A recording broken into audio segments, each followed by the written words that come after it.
Mm-hmm. We are up and running yet again. Hey, what's up, y'all? What's up, y'all? How's it going? What's going on? Good day. What's going on, Dirtbag Australia? How you guys doing? I'm bored. I'm bored, so I'm just popping on. From Kansas. Hello, hello. How's it going? You guys got smoke where you're at? The smoke is not crazy here, but it's fucking going off in Washington right now. I was on the lake today and the mountains were hazy and I was getting woozy. How we doing? Welcome. Little chill evening stream just for fun. Just for funs. I'm trying out a new camera setup just to see how it looks.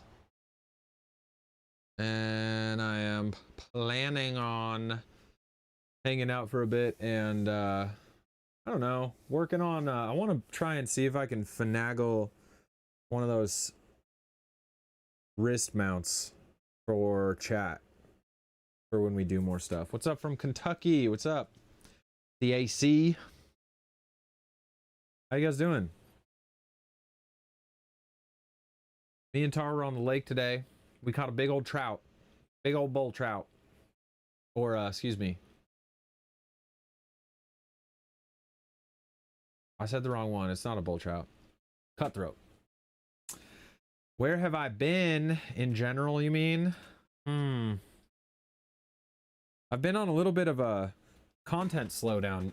If you guys have been watching my short form, you may have noticed.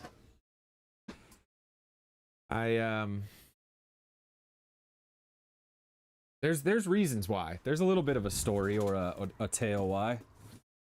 I think it's a combination of things, but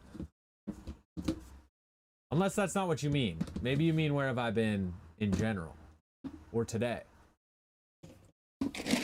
In which case, I was out on the lake. I got a new motor for my fishing boat and I wanted to try it out. And that's what I was doing. It was a good day. It was hot as fuck. I forget I don't have to yell because you guys are on my chest. Content-wise, yeah. What's up, Terminally Curious? Love your music video. Are you writing more songs? Thanks, dude. Thanks, the AC. I appreciate that. That was a little bit of a vulnerable share for me, putting some music out, especially in video form, in a while. Thanks, Terminally. I was very excited. I'll show it to you guys if you want. Some people get a little wigged out at the fish, but you guys can check it out if you want. Where have I been content-wise? Man, yeah, that's a good question. I've been asking myself a lot of questions about content. I can get into it with you guys if you want. I can tell you the update on my shit. Sure. Practicing using the tripod today instead of the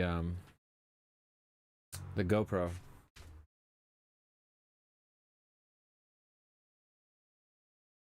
You guys ever wet down your pet food? Out of curiosity? Please do. My algo isn't showing my folks and it's getting on my nerves. Love your channel. Thank you. Thanks, Ms.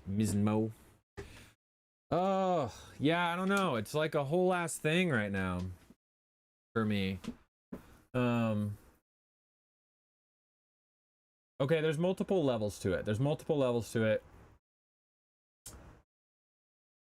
TikTok has been like doing me really dirty lately, and up until pretty recently, TikTok was like my main breadwinner.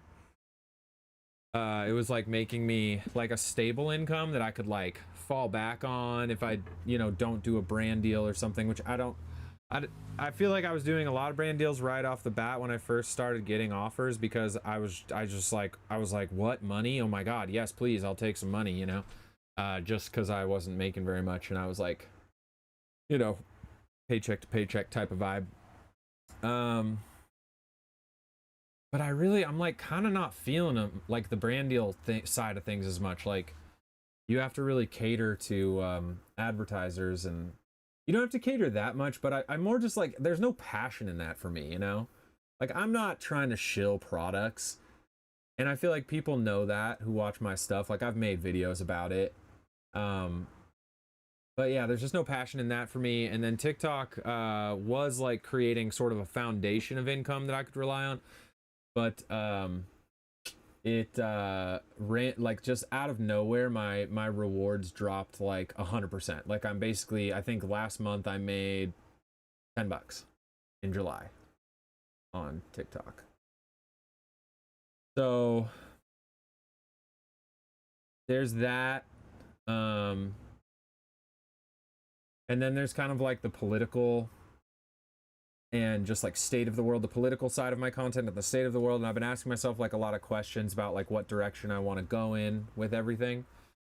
And I mean, good news for the people on YouTube who like watching YouTube. What I've come down to is I want to like I want to shift over into long form content and like really dive into long form content. Instead of prioritizing shorts, which I know shorts are fun and they're fun. They can be fun for me to make. But the churn on shorts is just so high. Like you have to keep up such an output. And I already output a pretty small amount of videos. Feel free to ask questions too, you guys. I'm just going to ramble for a second, but if you do have questions, feel free to shout them out, and I'm checking chat. So there's this weird like combo situation. I do have a Patreon, yeah. Which you're welcome to go check it out, Cosmic, if you want to. You can sub for free too, if you want. I don't have a lot going on Patreon yet, but we'll come back to that. We'll circle around to Patreon.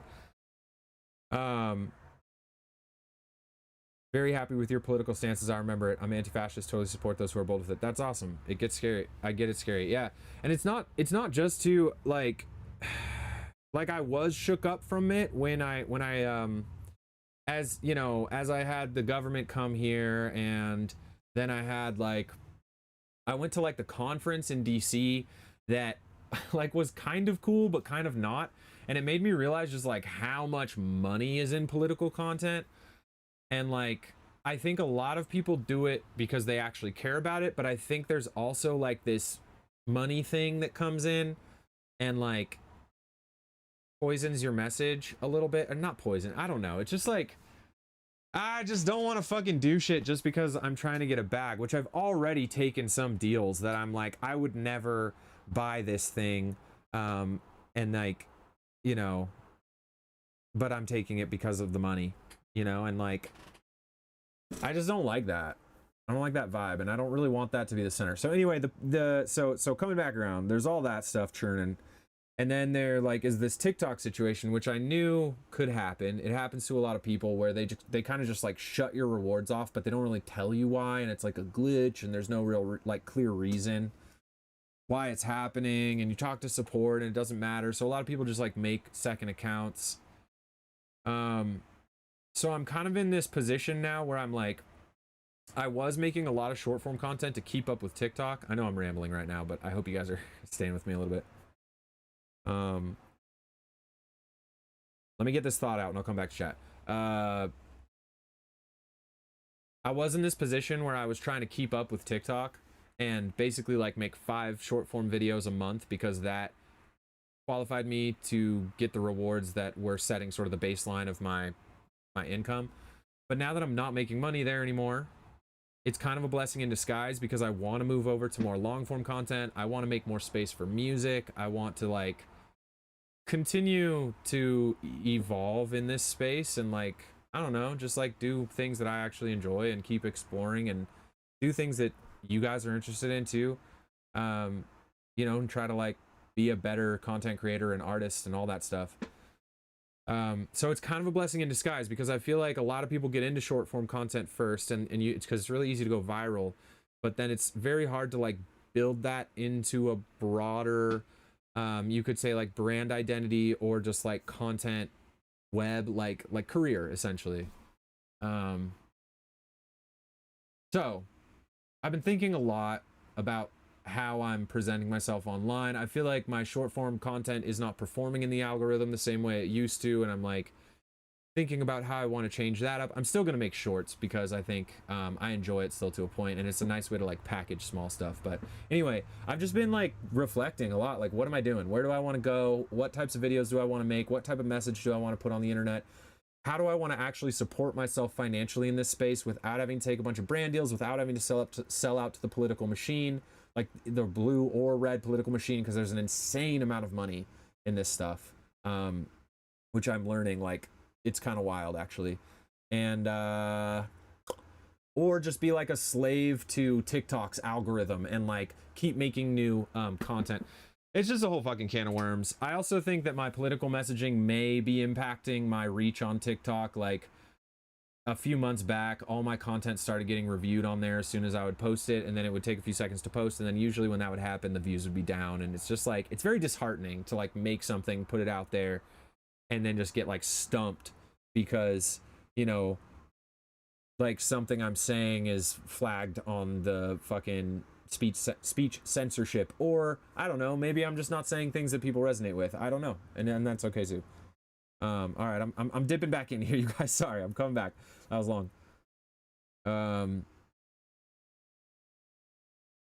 Oh, caught you on a Friday for streams. Yeah, I'm kind of just being free with the streams right now. I'm just trying to get in the mode of streaming. Also, there's like been a ton of technical difficulties to figure out. I'm not willing to throw $2,000 into a setup.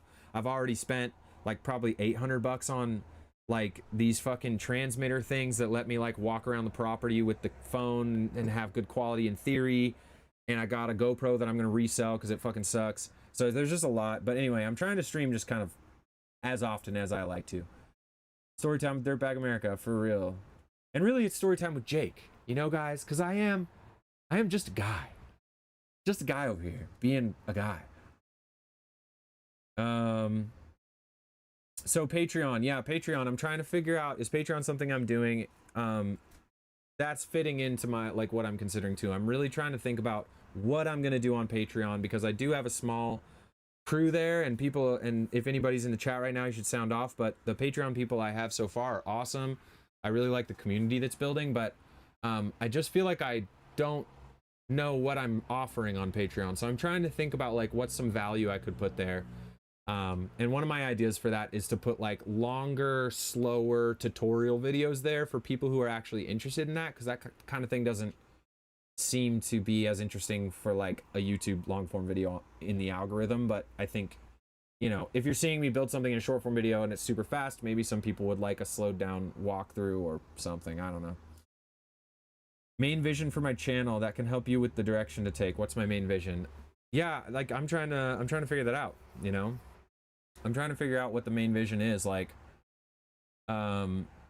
initially when I started doing content, I just I wanted to just build stuff and make music and share it and see if I could make a living doing that, and like teach people and inspire people, and that still really is like the crux of my goal. I think is like particularly like to inspire and empower people to like be like feel like they can express the shit going on with them, but also practically that they can like build shit, do shit, you know, survive in weird situations. I don't know.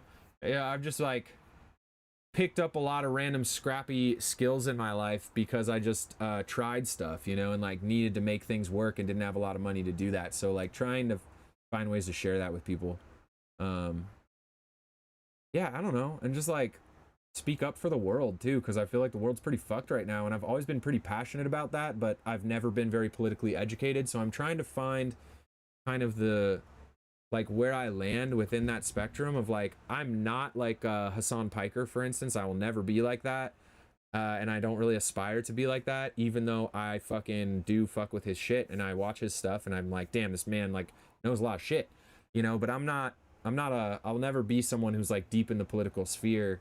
I just see shit that I think's fucked up and I talk about it, and I generally feel like I speak more from the heart than I do from like knowing a ton of facts, you know. So it's a delicate space to try and figure out how to navigate. But anyway, so now that's kind of this other thing that's come in and has started to morph like my vision for what I'm doing, I guess. I don't know. Bless you on long form content. I'll put your videos in the background when I need ADHD background noise that's interesting enough to catch my attention intermittently. That's cool. Yeah, yeah. And I mean, that's the thing is like, I don't know, like the video, I've been working on a long form video, right?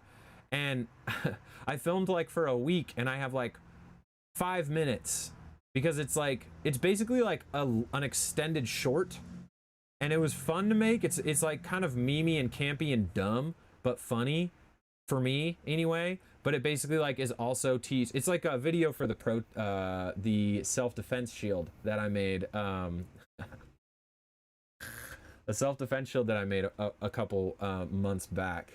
I never did a long form video for it. So I was like, well, people have already seen how to build it, but I can like make a video that's more like you know, talking more broadly about what's going on and make it kind of dumb. It's like how to make a protest sign, because making a protest sign isn't banned or illegal or going to get you in trouble in theory. I don't know, but I just don't know if that's the right direction to go with my content. And maybe you guys have thoughts on this, but like, would you rather see like a really fast paced but funny kind of goofy video, or would you rather just have like a slow, calmer video, or some kind of mix in between? I've got like different ideas that I'm excited about, which I'm going to tell you guys about one on stream here in a minute, that I'm going to start next week. And it's a little spooky. It's a little scary for me. It's a big undertaking, but I'm excited about it. But anyway, if you guys have thoughts or ideas or things you would, not ideas, because that's kind of my job, I guess, is to like come up with ideas or whatever. But I don't know. I love hearing what you guys are interested in. It is very helpful for me. Bird Feeder was a good sponsorship. I agree, that was fun. I didn't love like the AI aspect of it, but AI is just moving so fast. Like so many AI brands were reaching out to me early on, and I wasn't like, I don't feel like I wasn't as tapped into how like fucked it is, and it wasn't as apparent how fucked it is, I think.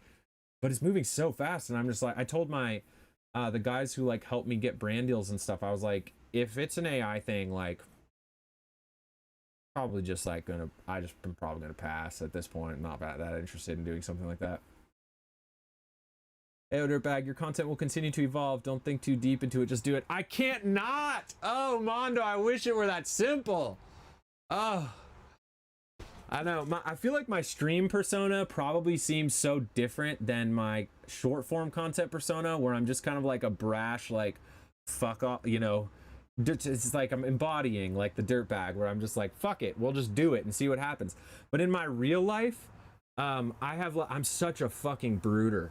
Like I will just, not the chicken, like mentally, I will just like turn on things, you know. I've always done that. And in a way it's like my process, but you're right. I mean, part of me is like, usually what happens with content is I go through these downslides where I stop posting as much, and then I get really like heady and like intense about it, and then I just eventually give the fuck up and let it go, and I'm like, I'm just gonna make something and enjoy it, and then it goes up, and then I get views again and everything's fine, and it's like, fuck, great, you know, and then it happens again. So anyway, but I feel like my stream persona, you guys get to see kind of the back end, where literally I'm just like talking, you know, rambling, essentially like what I do when I'm alone on the property sometimes and just figuring shit out. But hell yeah, the political expert in a fifth wheel somewhere in Port Angeles. You're not supposed to say the town. I shouldn't have said town. For real though, it's like I'm a political expert by vibes, not by facts. Oh, I'm scrolling down here a little bit. Your videos are so refreshing to me, especially because of my location. I feel like a dot of blue in a sea of red. Yeah, that must be hard. That must be hard. I feel very fortunate, even though I live in a rural county where there is a lot of red going on. That it's not painful. It's not it's not loud. Like the MAGA here is not super loud. And I have a great crew of people who are not in that space at all. So there's just not a lot of, you don't got to do a lot of like butting heads or feel like you got to fucking keep a low profile, which is nice. Yeah, that's good. You know, that comes trash. Still the Wild West for content creators. My strong advice is to be true to your messaging, whatever that is. Your people will find you and support. Yeah, you're right. I mean, you're right. You're right. It's true. Yeah, it is such an evolving space. You know, it's a challenging thing when you got like a bunch of people telling you stuff online and you're watching videos and like you're getting comments. It's an interesting space to have to balance mentally. I feel like I've done pretty good overall with it. I really have not.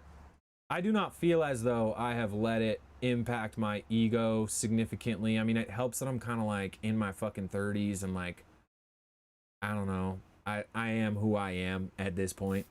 But particularly I don't know, but it still kind of gets in there, and then you have to like work out those thoughts that have permeated into your brain.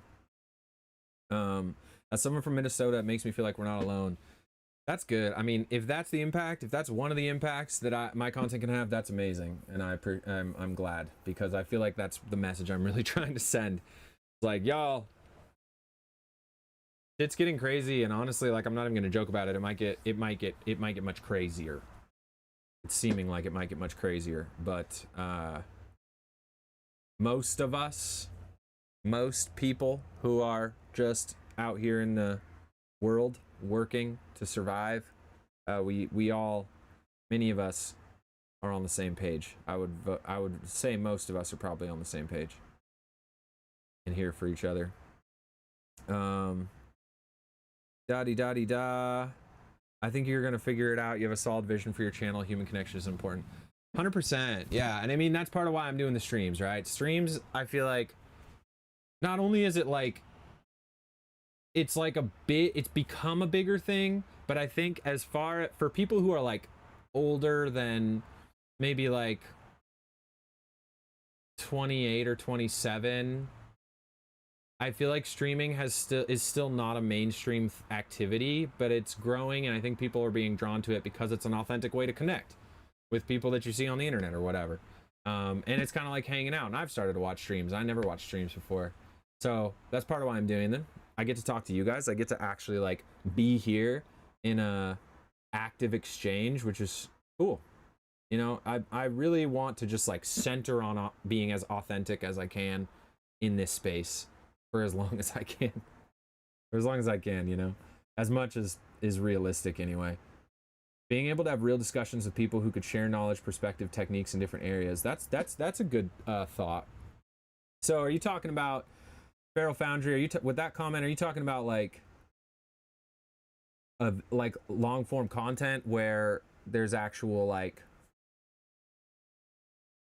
I don't know, where like you would go out and where I would go out and talk with people in the community, not just like build a thing on my property basically, or like do more intentional knowledge sharing. Groovy Girl, I see you said some of both. I'm guessing that means when I was talking about the types of videos. There's room for all my ideas. Love the ones with the comedy angles on builds, and love when people spread the wings in exploration. Youth is time to explore, and I encourage you to do that. Thanks, Mismo. Yeah, you know, I try my best to continue evolving and growing. That's kind of one of my life mantras. Try my best. My wife and I love your content, and both are subscribed. We really love when you chuck shit together and make it work. I built her a gardening table using pallets because I use your fucking energy. I love that. I love that, Tim. Cool. That's great. I love that. That makes me feel really good when I hear like other people have just like, dude, because like, I just like I hate this fucking cultural thing. I feel like I complain so much on streams, but whatever. I hate this cultural thing where like you want to get in, like we live in this culture that is just like obsessed with like knowing how to do it and doing it right. You know, like I feel like I did not go to a lot of college, and I think that informs my perspective. No shade on anybody who did do a lot of college and who liked school and all of that. I never did. I fucking hated school. I never got through much of college. I did a couple years of community college. It took me like fucking 4.5, 5 years to finish a 2-year degree because I just like didn't want to be there. I just thought I was supposed to. But I always had been resistant to this like energy that I feel like can permeate our culture and higher learning spaces where like there's just like this pressure to not ever try something unless you know what you're doing or you're doing it the right way, or someone who knows what they're doing and is doing it the right way is telling you how to do it. And I'm just like, I don't know, I've just been burned by that energy so much. And I've seen other people as I've gotten older, like younger people, get burned by that energy where like they're so passionate and excited about something and interested in doing something, but we get so bogged down with not knowing the right way to do it, or other people telling us like, yeah, well, that's fucking stupid, that's not gonna work. I'm like, fuck that shit. I've always just said, fuck that shit, I'm just gonna do it anyway and see what the fuck happens. And I've learned a lot of shit from that, you know, and I've fucked a lot of shit up. I've made a lot of mistakes. And both relationally, materially, philosophically, probably, maybe even spiritually, probably, definitely financially, absolutely. But I've learned a lot through that process, and I love hearing when people just like take that energy that I'm trying to impart and send it in their own projects, because that makes me feel good. Find a local buddy or expert about random fun stuff. I like that suggestion. I working with other people is like this thing for me to get over. It's like a hill for me to cross, but I do have some new ideas I'm really excited about, and I've started to rope in a friend who does some journalism in the area, and I pitched him an idea that I talked about on last stream, actually. That's more of a local investigative story, because that's the stuff there's like a side of me that's really interested in that, especially locally, and like showing how we can dig up potential threats to our community's safety and mobilize around that. Like, I don't know, I just like digging into stuff that looks shitty out here. So yeah, I like your content. You're humble and authentic and inspiring, and I appreciate this live stream. It's kind of like hanging out. It is really just like hanging out. That's the energy I'm trying to embody here, but I appreciate that. Thank you. I try my best to be chill because it's better for me anyway. I have a little land. I wish I could create a small group of friends that loves to just come and camp and do dirt baby shenanigans. Maybe one day. Ain't that the dream? Ain't that the dream?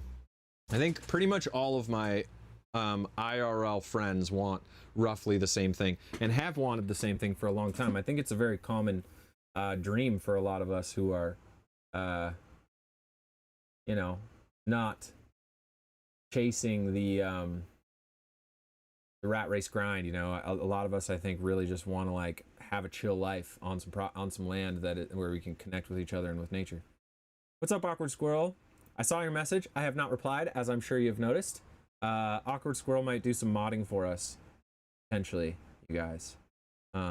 Also, I think another Patreon person, Ray, offered to do some modding, which would be cool, especially if we eventually expand onto Twitch and possibly Kick. We're definitely going to need that. I feel like it depends for YouTube where you fall in the algorithm. My wife and I just like putting up home reno and cleaning vids where you can just incorporate more time lapses to rack up minutes. Yeah, kind of. It sounds kind of like more like what I was doing early on with the pallet cabin, which I still haven't ever. I'm like, it's still sitting over there with no door on the hinges. And I'm like, one of these days we'll create the final video from start to finish where we do the whole cabin. But first I have to do the work. And I haven't been doing a lot of work lately. Surprise Tuesday night stream. That's right, Dismal Peanut. Well, welcome back. Hello, by the way. Yeah, I'm just talking about, we talked about my content trials and tribulations earlier, and kind of why my short form's been slowing down.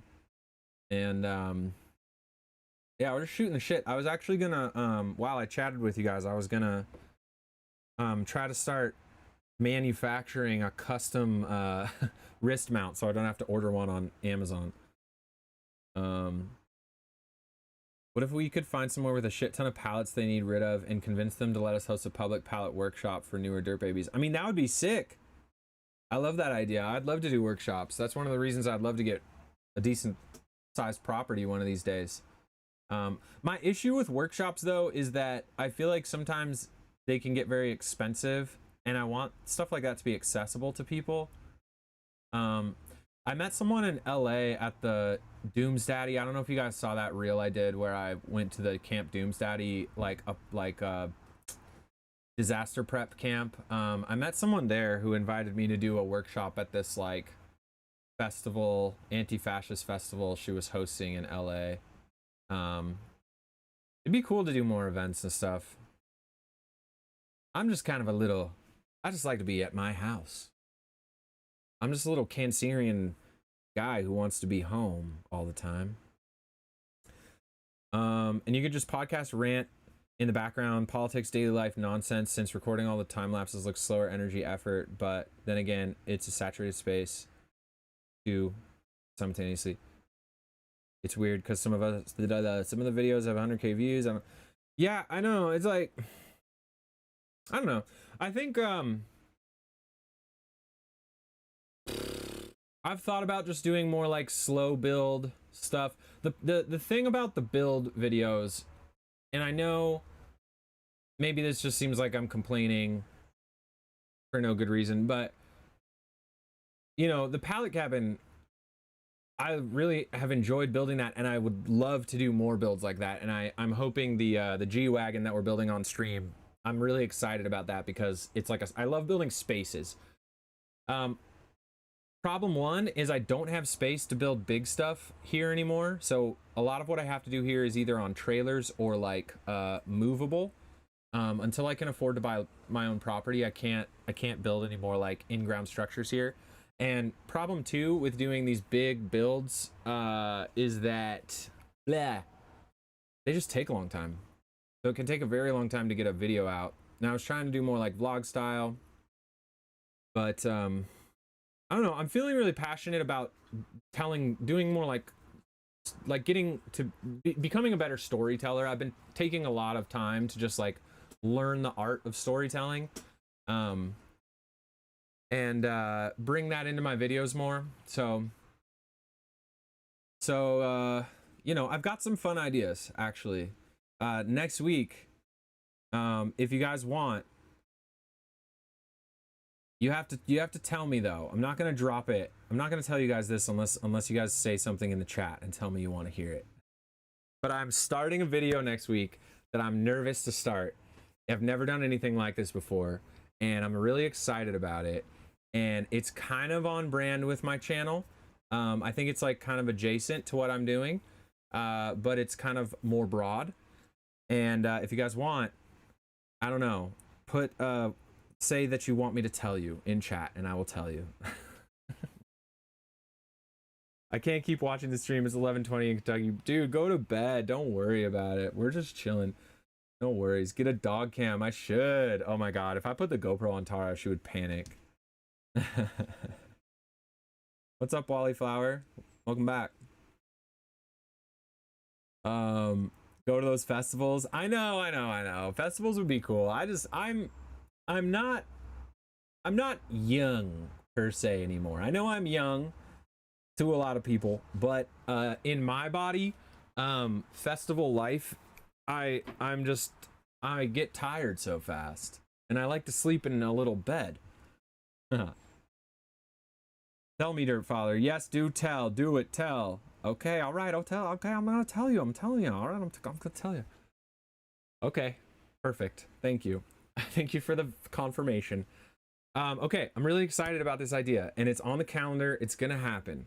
I am going to do a 7-day challenge. I know YouTube, I'm coding this with YouTube flavor, but I'm gonna do a 7-day challenge for myself where I only eat things that I either find locally, catch, or forage, basically. So I either have to like find it, basically like make it out of stuff I can find locally, or forage it, or trade. Basically, like, the idea is, like, can I eat for 7 days with nothing in my fridge? I'm gonna completely clear the fridge out and the freezer out before I start. Can I, like, feed myself? How feasible would it be to feed myself without spending like a single dollar, or like buying anything from like from Walmart or some fucking corporate grocery store? Can I eat? And not only can I eat and feed myself, but can I like eat well? Can I like incorporate, you know, some processing of the things that I find, and like the things that I catch, and eat like really well? That's my challenge to myself. And I'm gonna do it somewhat vlog style, somewhat more build style, like what I'm doing now for the processing stuff. And then the day-to-day is gonna be vlog. So I'm gonna like hop on the night before and just like be real I'm gonna try to be as authentic as possible with it, and just like kind of go through it moment by moment. So that's what I'm excited to do. And just to give you guys the idea, just the sense of what it's gonna be like I already kind of planned out my first 3 days, because if I'm gonna be fucking hungry day one for sure.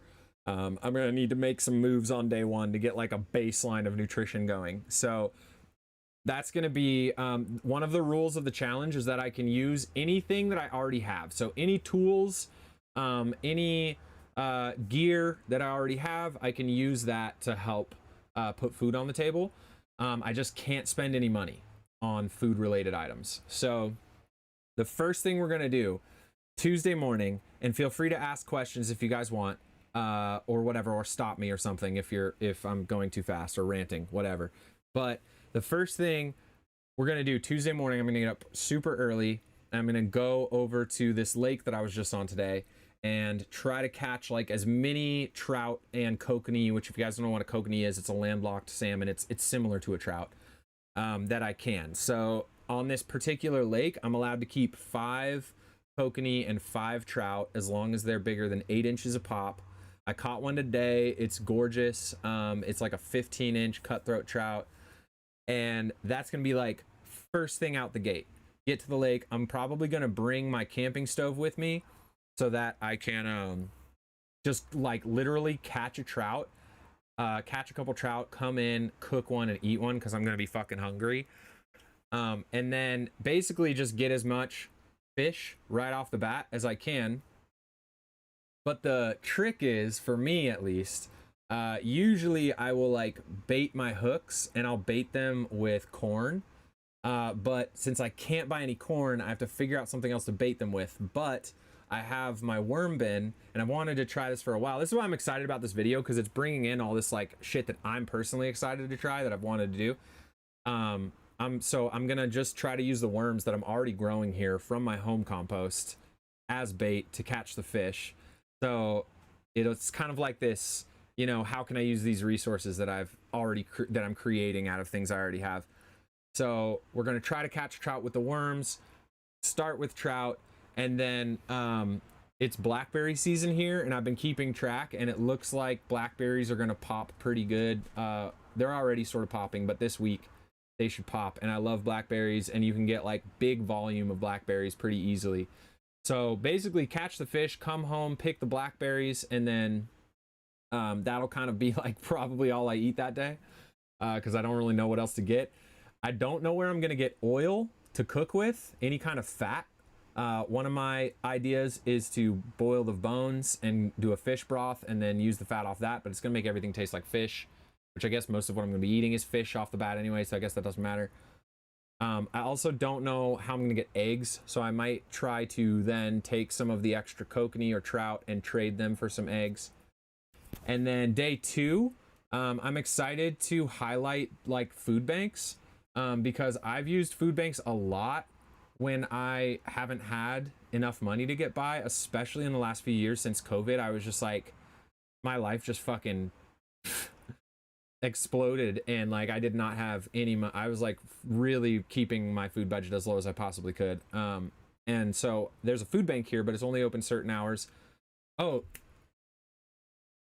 on the first day, I also am gonna go out late night and try to look for some dumpsters and do some dumpster diving, because it's been a long time since I did that. But out here, I'm not sure, but I feel like I could at least, I might have a chance at getting like some grains. So day 2 is going to be food bank, which is going to be great because I can get kind of like a foundation there of like some items that I can use. But then it's also crabbing season here. So I'm going to take whatever I don't eat off the fish, all the guts and all the head and all the stinky parts is going to go with me to the crabbing spot. And I'm going to drop a pot. And then I'm gonna go out and film this really fun thing we do where you can like walk out in the low tide and scoop crabs up out of the shallow water. And while I'm doing that, I'm gonna harvest some seawater so that I can make sea salt, so I can get some salt going, because everything's gonna be bland as fuck until I get that. And then kind of like during my downtime when I'm not foraging and harvesting, I'm gonna be doing processing. So hopefully I can get a bunch of blackberries. I can make like fruit leather. Possibly make some jam, even though I'd probably rather just eat straight berries than jam. But yeah, okay, I'm looking at chat now. That was my fucking rant. That's all that I have planned, is those are going to be like the first 3 days.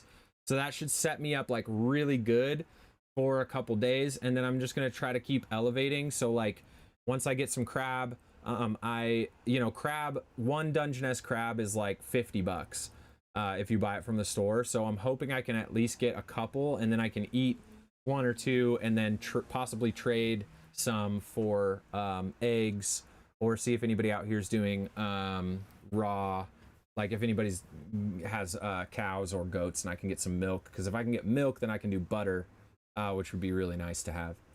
So that's the plan. I'm scrolling back up. We're gonna tap back in here.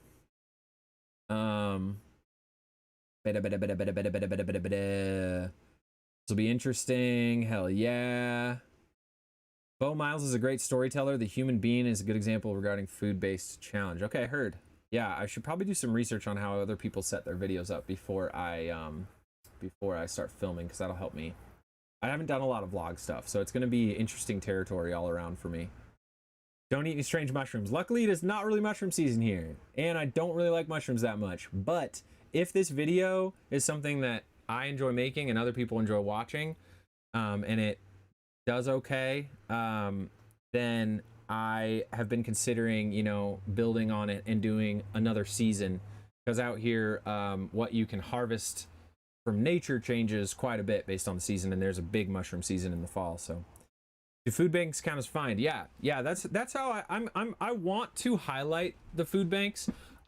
Initially I was like, maybe I just shouldn't use food banks, but part of this video for me is not just can I survive off of, essentially like bushcraft survival video, because a lot of people do that, but more it's about like a more practical, sort of practical slash like fun and challenging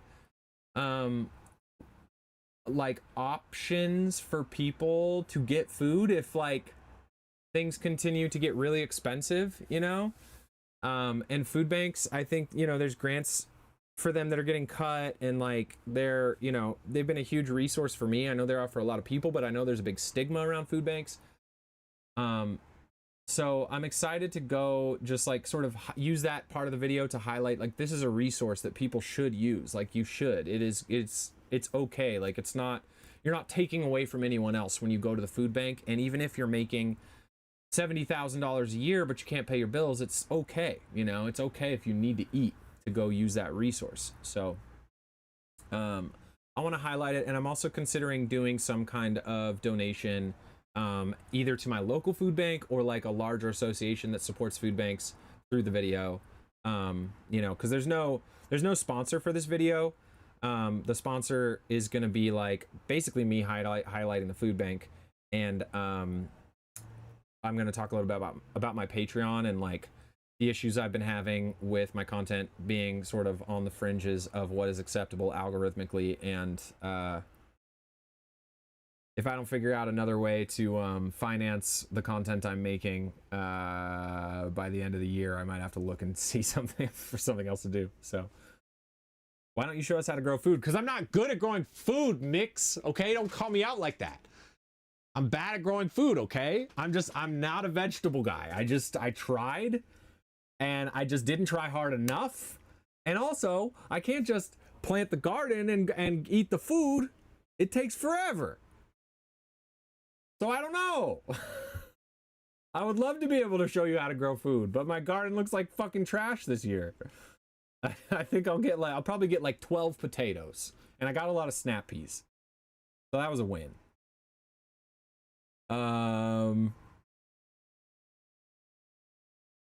Good time of the year if you're wanting to forage. Please check some field guides out from the library and triple check whatever you find. Yeah, no worries, no worries. I got a lot of friends who do this. I've got a little bit of my hands in some foraging stuff. I'm not gonna eat anything crazy. What kind of stove do I use? Just like a Coleman. Just Coleman 2-burner, $30 on Facebook Marketplace or Craigslist or your used marketplace of choice. Every time I've had like 4 of them, and I sell them and get them back whenever I need. They're very simple and fucking good shit. How to make compost short. I mean, I could do that for you if you want. I do have I have way more experience making compost than I do growing the vegetables. I was always a perennial gardener type of guy. But I kind of have been out of gardening for a few years because I had a big garden that I built for a long time at a workplace, and then we had a big falling out and I wasn't able to go back there, and I had like 200 plant varieties there, and my plan was to start my own farm, nursery, whatever. So anyway, that's going back to why my life blew up in COVID era. But anyway, I have a lot of experience making compost, and that is a short a lot of people have requested.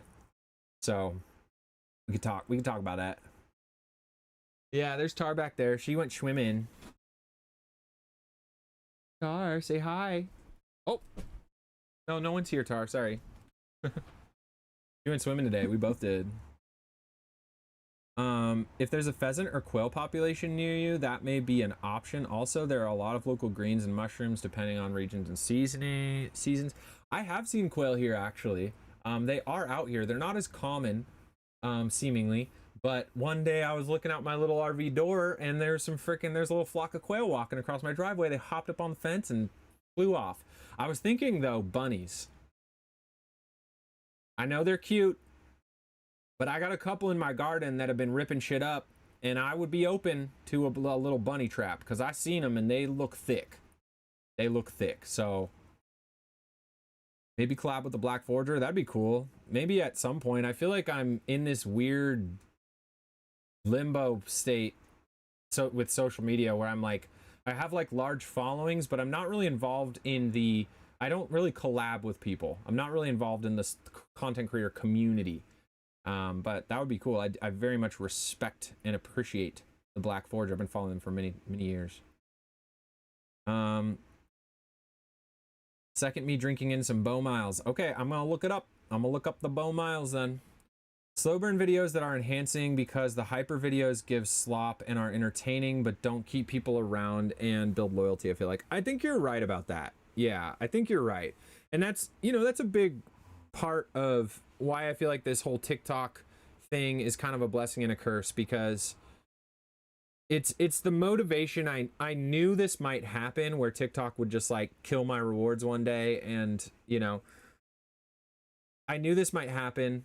It happens to people. I think it's a good, but I hadn't really I wasn't feeling the pressure to pivot fully.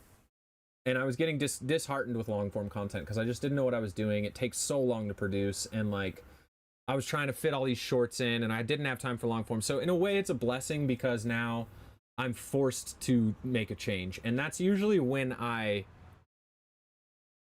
as destabilizing as it can be, that's usually when I thrive more, is when I'm required to make it work. I have to figure this shit out. I think it's the ADHD or whatever. It's when I can't procrastinate anymore, then the drive kicks in, and then I'm obsessed,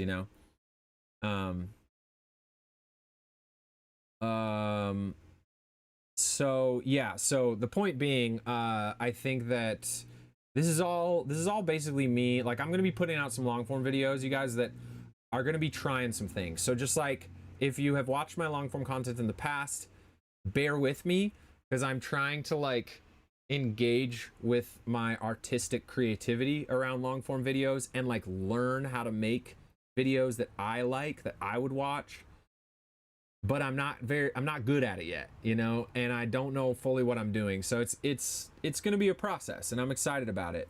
But you might see some things that are definitely a little out of the norm for me. And I'm going to continue sort of trying to find this balance of talking about all the fucked up shit that's happening in the world and, you know, building shit and, you know, developing self-reliance and resilience as a community and putting in some resistance type shit in there too. The newest video is more like resistance coded, but it is very fast-paced. Donating time at the senior center to help prepare a meal will feed you for your time. Yeah, I mean, that's a great way to do it. I feel like I probably won't try to fit that in this video, but I could see it being an interesting series where I basically like spend a week trying to spend nothing, $0 on food, and you know, find different ways to do it. I kind of want to focus on like, I don't know, because I could just like get a job at a food service restaurant and eat all my meals there, which is what I used to do. But I think I'm trying to sort of find a way to center it more on like local food production slash you know, gathering things that are available to you slash more like scrappy city tricks where you can find food, like a large amount of food for free, you know, like dumpster diving and whatnot. Food banks are critical resources, and I'm all about people highlighting them for positive exposure. Yeah, cool. I agree. Yeah, I mean, I think they're huge, and I think there's a stigma around them. I used to know someone who worked at one, and you know, she was like the manager, and she was like, you know, always come get food. Like, we throw away, this was her words, we throw away so much food every week. Like, it's okay. You know, if we're ever short on something, if they're ever short on something, they will just reduce the amount of it that you can take. They'll ration it out. But there are some things like basics, like grains and, you know, a lot of times like bread or like potatoes and onions, like just basic staple crops, staple foods that they are just usually in large supply. I guess it depends where you are too. The food banks I've gone to are all a little different, but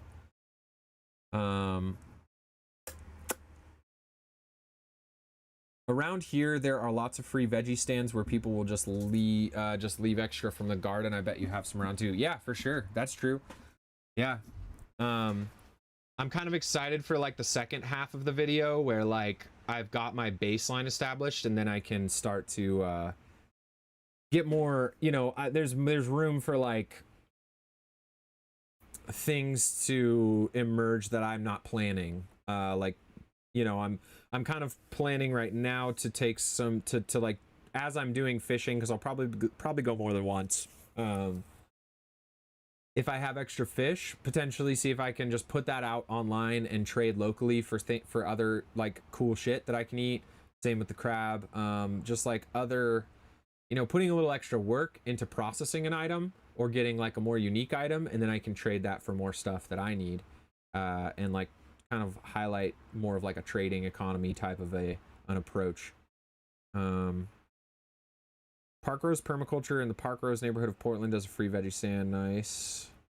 I haven't seen any out here, but there is this thing out here called Gleaning. There's actually like a community gleaning group where they go out and like glean extra produce from farms. So they basically like donate a day of work to a farm. It's not a thing you can do every day. There's like scheduled times for it. But some of the farms will just let you come volunteer, and then you can take home, you know, a portion of the harvest. Another idea would be a no-buy Facebook group that gives away food. Yeah, that's a good idea. I mean, there's the free, what are they called? Those groups that are like the free groups on Facebook. Buy nothing.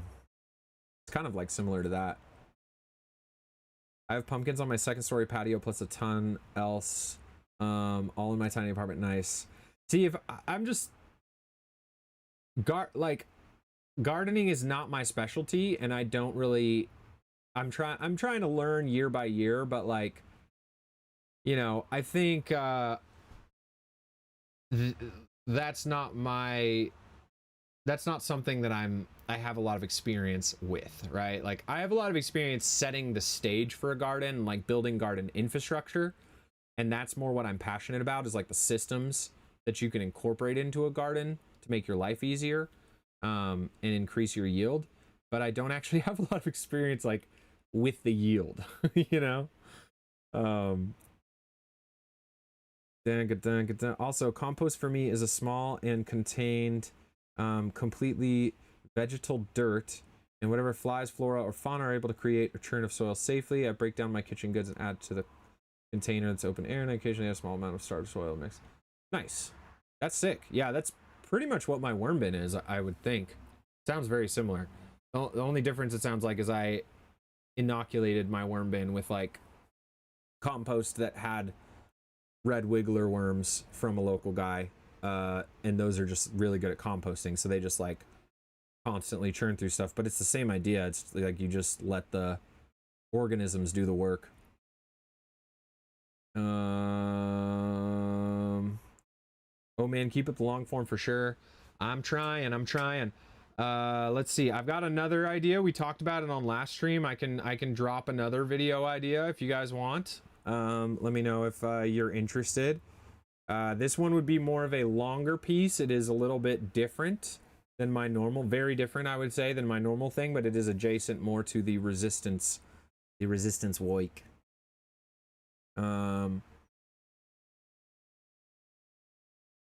Y'all are just full of plant suggestions. The thing is, I can't really peace, Austin, thanks for popping in. The piece is or the problem is, you know, I can't just like grow food in 7 days. I'm kind of thinking like, if I had nothing, what could I find? There's just so much waste out in our society, you know, like waste is like a huge resource that can be leveraged. That's always how I've thought of it. It's like you know, it's like a rushing river, and if you can just divert that river and create something useful with it, there's a ton of potential energy in waste. I brought some pallets after watching your videos, but I don't know how to disassemble it. I tried with scissor jack, crowbar, pry bar. Please show some more ways to disassemble without breaking them. Mix, if you go on my channel and you go back to like one of the first videos I posted, I did a whole long form tutorial on like how I take pallets apart. It is not the only way to do it. I could make a video on some other options if you guys would be interested in that.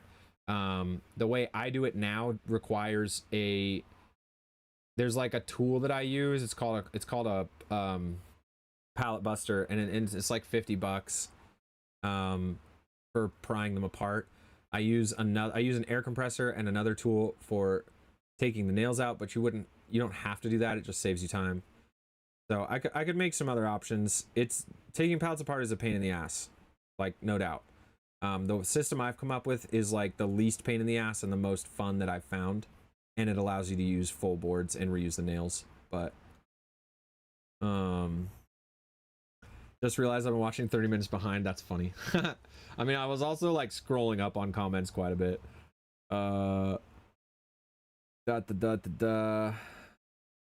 But the thing is, I'm really broke, not like Dirt Daddy. I know, I'm sorry. I mean, I don't know. It's like, if you want, like, tools are just the kind of thing for me that I've always justified like saving up and spending money on, but not necessarily brand new nice tools. You know, but for instance, if you spend $50 or you get one of the shitty ones, a lot of times what I'll do when I see something that I want tool wise or electronics wise or whatever to do the thing that I want to do, I'll just buy like a super cheap version. Like I found my pallet buster on Facebook Marketplace for $25. So if you can put $25 together, Or maybe you splurge and you go $50 and you buy one new. That you're gonna have that thing forever. So like that $50 is going to go really far in your life.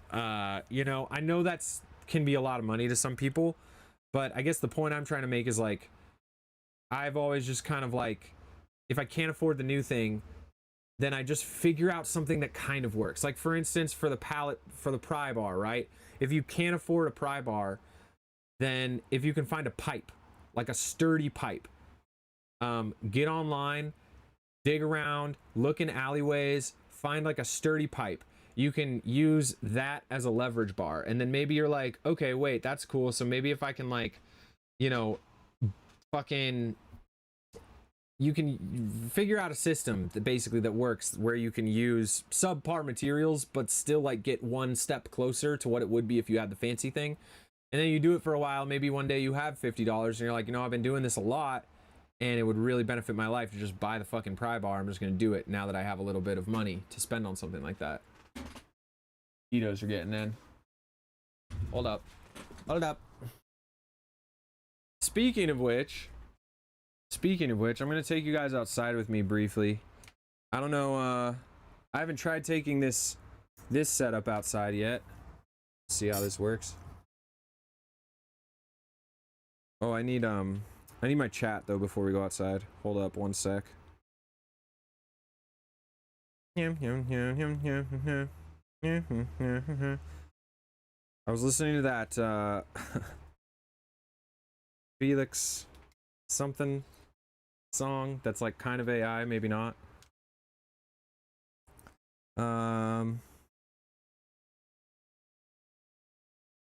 Unemployed mix. See, that's hard. That's hard. I feel like it definitely complicates things if you don't have any money to throw at something. Don't feel bad about the garden. I have a degree in horticulture and my garden looks terrible. Some years are just bad. Some years are just bad. I've really tried my best this time. My audio might get a little spotty out here, guys. Let me know. This is a low effort stream today in a lot of ways, but I don't care. I'm just doing the best I can every single day. All right. So I'm out here because one of the things I was thinking about doing on this stream that is on topic for what we were just talking about as far as scrapping shit together that you don't want to buy or afford is I want to see if I can scrap together a little wrist mount. I was thinking about body doubling with you guys. This camera looks great. I feel like this looks way better than the GoPro. I'm just using my phone, but I'm using the transmitter so that I can walk with it. Where's the chat? You sound robotic, really?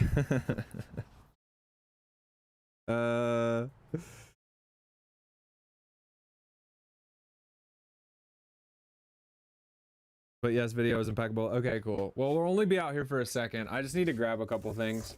I've got this wrist bracey thing that my mom gave me this, and it's pretty cute. It's like you put it on your arm,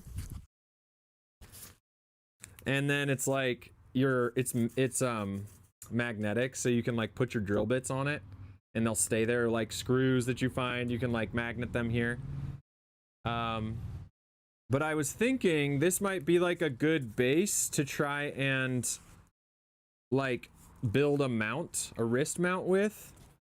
I don't really feel like buying any more shit for stream, and I have a lot of fucking phone mounts and like random shit that I've accumulated. So I'm wondering if maybe I can make something. All right. So we got the wrist. Now we need to go over here. See if we can find a phone bracket. I'm probably just gonna like try and dig some of this stuff up and then go back inside and fuck around with it a little bit. I was thinking like maybe I could duct tape it. I think the phone brackets might be inside actually. Um, diversifying your options is going to be important for ensuring that you have enough variety of things to stay healthy. For the food, I'm guessing you're talking about. Yeah, dude, that's what I'm saying. But then again, it's like, it's only 7 days. So it's not like it's gonna be, whoa. It's not like I'm gonna be surviving for a month. And I think I bet you I could survive like fairly comfortably off of just fish and berries. Like that's fat, protein, and then like nutrients from the berries. I probably would start to feel kind of weird. But I think grain is one thing I'm a little concerned about.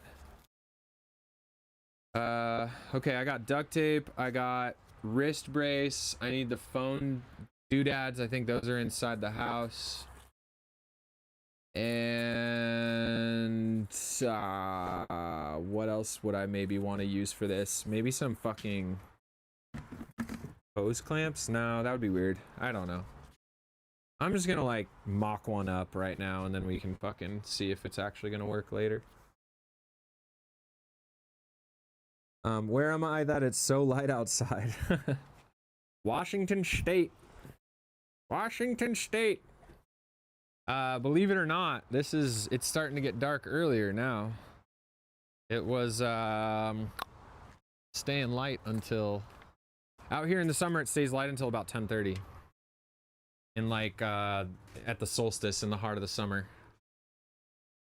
So we're actually getting into the starting to change. But the downside is in the in the winter, it gets dark at fucking 4:30.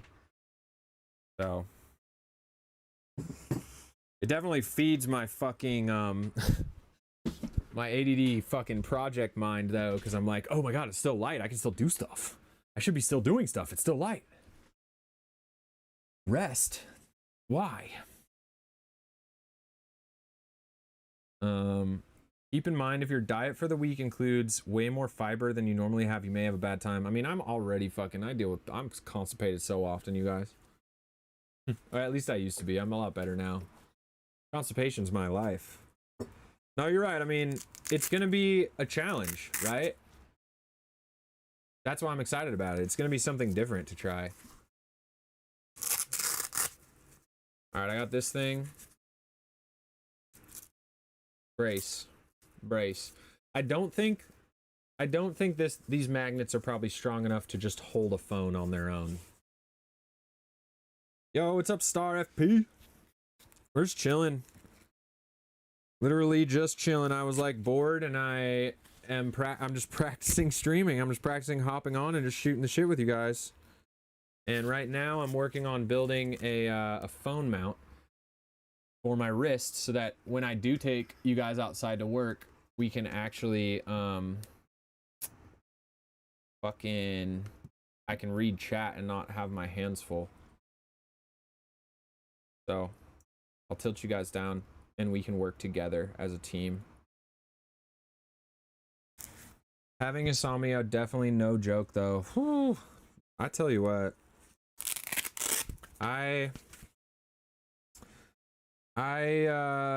constipation and sleep, two of my like nemesis for sure. I feel like my sleep's gotten a lot better, but also that might just be like because of the nicotine and the weed. To be honest, to be fully transparent. Okay. Phone mounts. Let's see. Is that a sunburn from your camping trip? No. This is a sunburn I think from today and yesterday, just baking in the sun. And I went out on the boat today and I didn't bring any sunscreen and it was really hot. And I had a great time and I went swimming and I didn't protect myself at all. Classic. Seriously beg you to go to a GI doctor. You may have an obstructed bowel or other issue. I dealt with something and trust you. That's not a yeah. I I'm a lot better than I used to be. Let me tell you what. When I was younger, I got really fucked up, and I ended up going to a naturopath, and they helped me fix it very quickly. And since then, I've been okay for the most part. You know, I shit pretty regularly now. But yeah, diet changes can definitely fuck me up a little more. All right, I'm looking for a phone mount. I feel like I have these, literally, they're just like around, and I just don't even remember where they are anymore.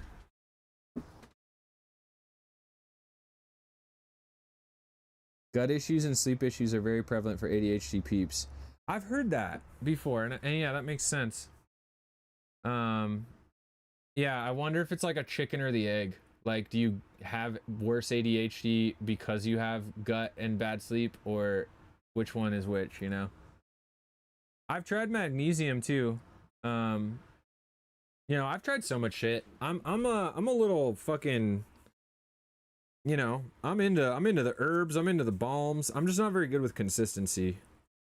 But it's kind of funny. I feel like my diet is the worst it's ever been, and yet I feel the best I've ever felt, which is strange. Oh, this actually sticks pretty well.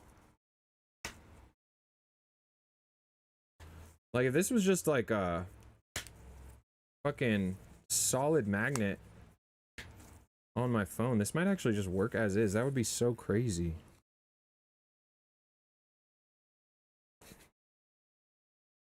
Will that just work? I mean, this is like, I just use this in the car. I just stick the magnet in the car. I feel like that will work somewhat, and then will fail probably kind of often. My phone's also really heavy right now. The ones that they have online, they're kind of like this, but then they have straps. So I was thinking, like, what if I just rigged up like a little strap situation? Did you guys ever tie knots? Do you guys like tying knots? Do probiotics help? I don't feel like I've had too much success with probiotics. I think sauerkraut does, which has probiotics in it, you know. Sauerkraut makes me, I think, very regular. Okay, this could be fun. This could be fun. Let's see. I need a way. So I got 2 slots right here. Little pocket slots. And they have, I think, magnets inset into them. So I bet you that I could poke. Let's see. Like, the magnet's pretty sick. And then I bet you I could poke, like, 1, 2, 3, 4 holes. And then if I have some kind of elastic, or like a tiny fucking, like a bungee cord strap, I bet you I could like make the little corner strap just like that. I don't know. I wouldn't be able to turn it, which is fine. It's just like, it is what it's gonna be what it's gonna be right now. Or maybe like, well, I guess it doesn't matter where I can rotate around my wrist. I mean, it almost just works. It just needs to be like stabilized so that it doesn't pop off as easily. I don't know if you answered this before, but what was the hardest part when you first started posting content? What was the hardest part? There were so many hard parts. What do you mean?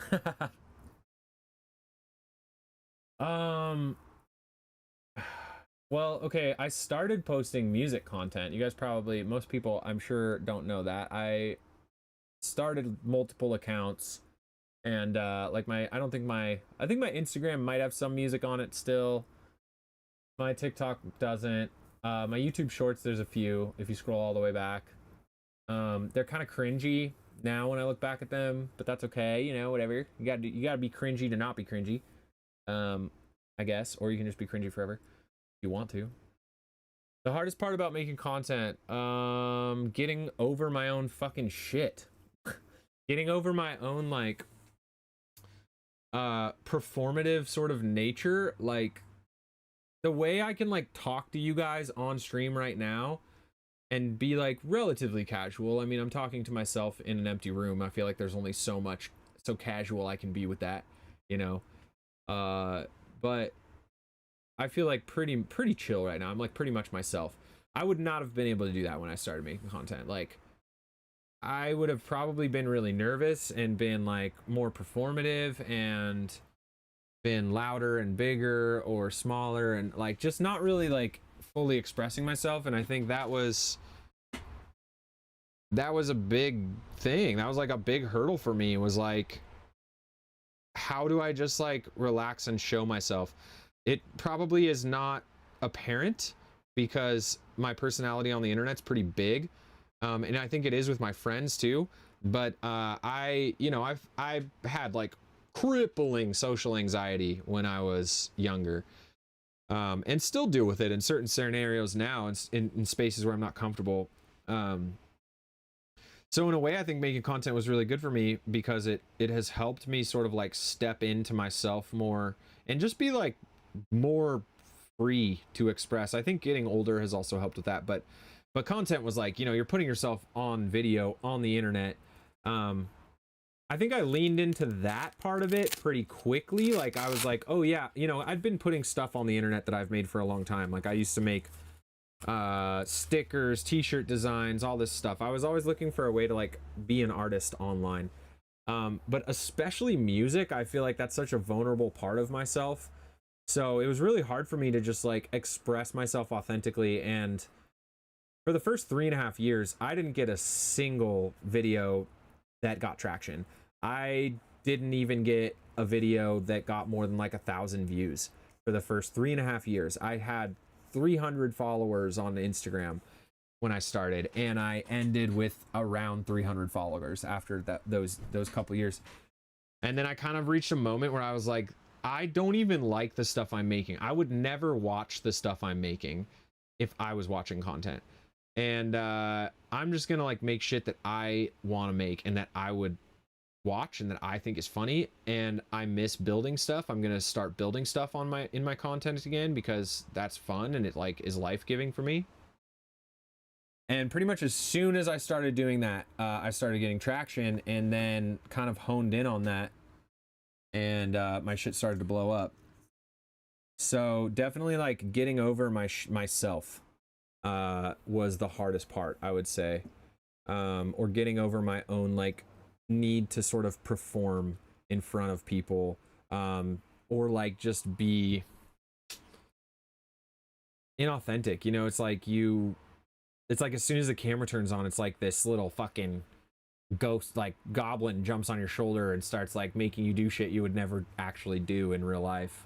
And I thought, in a way, I thought that's what people wanted, right? Like you're supposed to perform on the internet. But then over time, I started to understand that even for myself, I just seek out people who feel genuine and authentic, and are just genuinely funny and authentically funny, like you are when you hang out with your friends, So I would say that was the hardest thing. Beyond that, the tech. I was not a social media person. I didn't even know.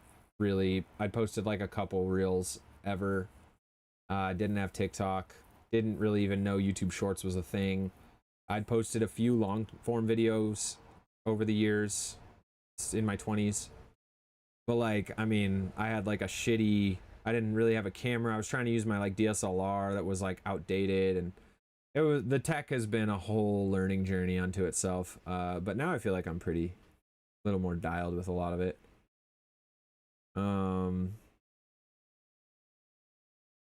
Hair ties could work, but it might be too slippery. Hair ties is a good idea, actually. The way they have them set up, if you've seen other people with these on stream, like there's like a band in each corner that you take over each corner of the phone.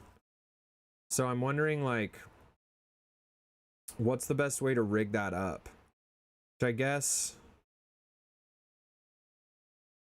I don't know. I guess there's a way. I feel like there's a decent way to do that.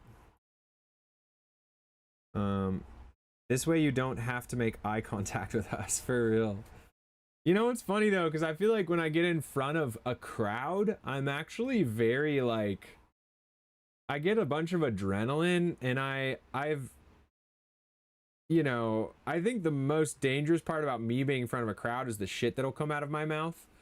Cause I'll just start goofing and like, you know, I feel like I can be like very funny on stage and like I think I'm pretty good in front of people. I don't know, video's different because you're like alone when you're filming it. So you're not really talking to anyone. One thing that has helped me to chill in my videos and be more myself, and it's still something I'm working on, but has been this person, this creator online suggested that you, when you're filming your videos, you like tape a photo of like your best friend to the back of the phone, or like your sister or something, someone you would just like shoot the shit with, and you act like you are, you know, you basically say what you're saying, but you say it to them. You say it how you would say it to them. And seeing the photo, fucking mosquitoes in here. Oh, that's a tiny moth actually, but they are gonna come in.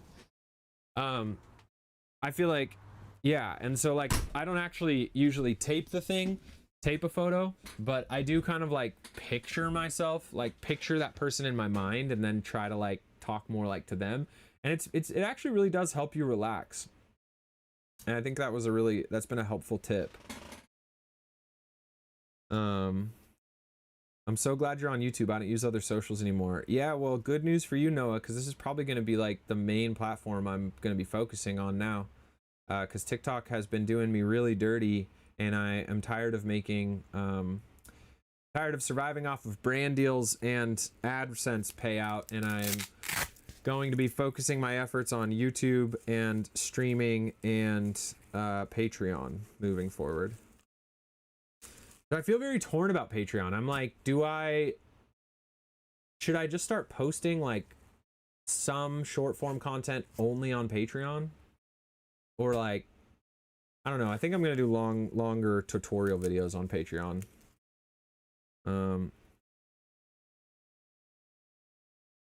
Hell yeah. Thanks, Noah.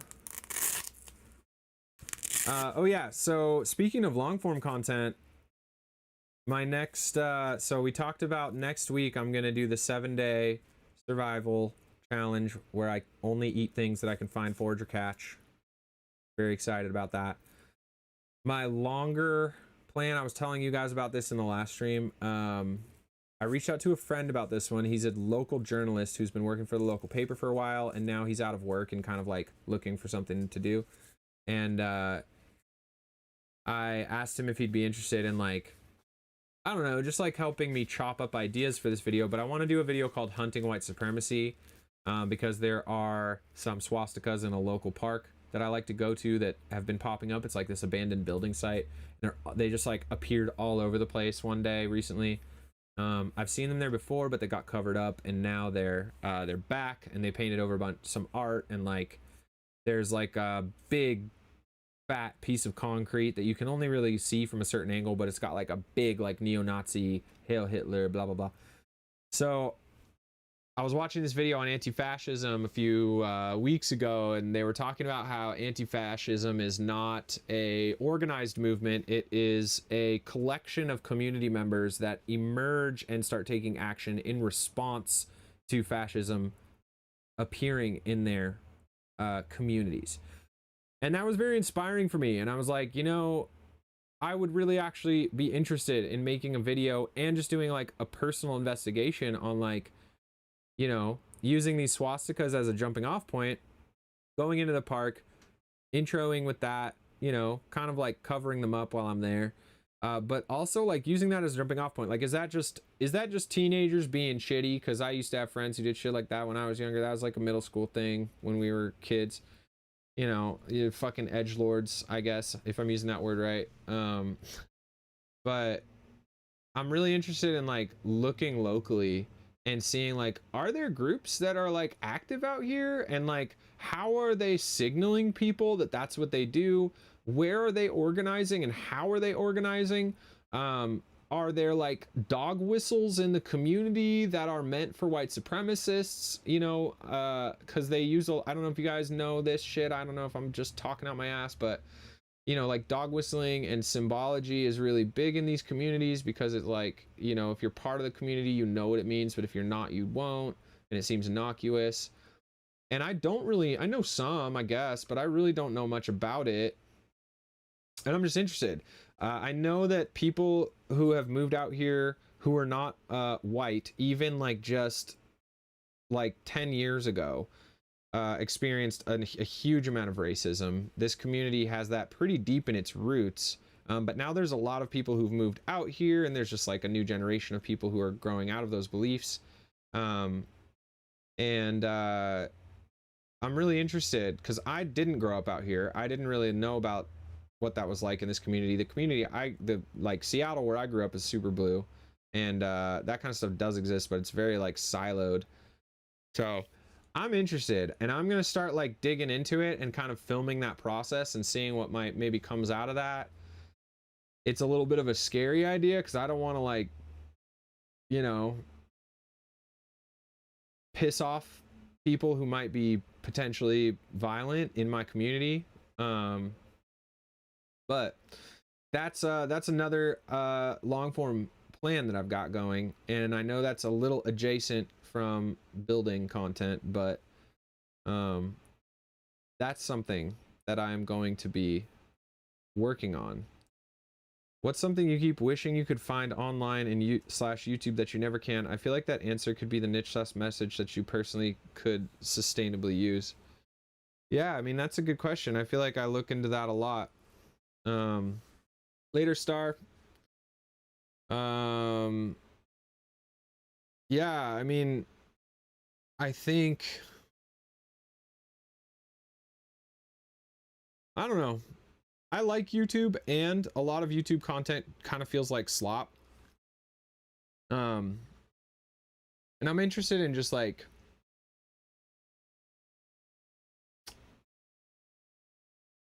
I mean, really like the stuff I'm most interested in is like I've thought about doing a video about like basically doing a deeper dive into like the Hong Kong protest tactics.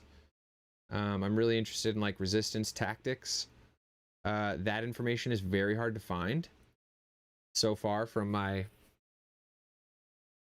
sort of like semi-deep, not deep, like slightly below surface level research attempts.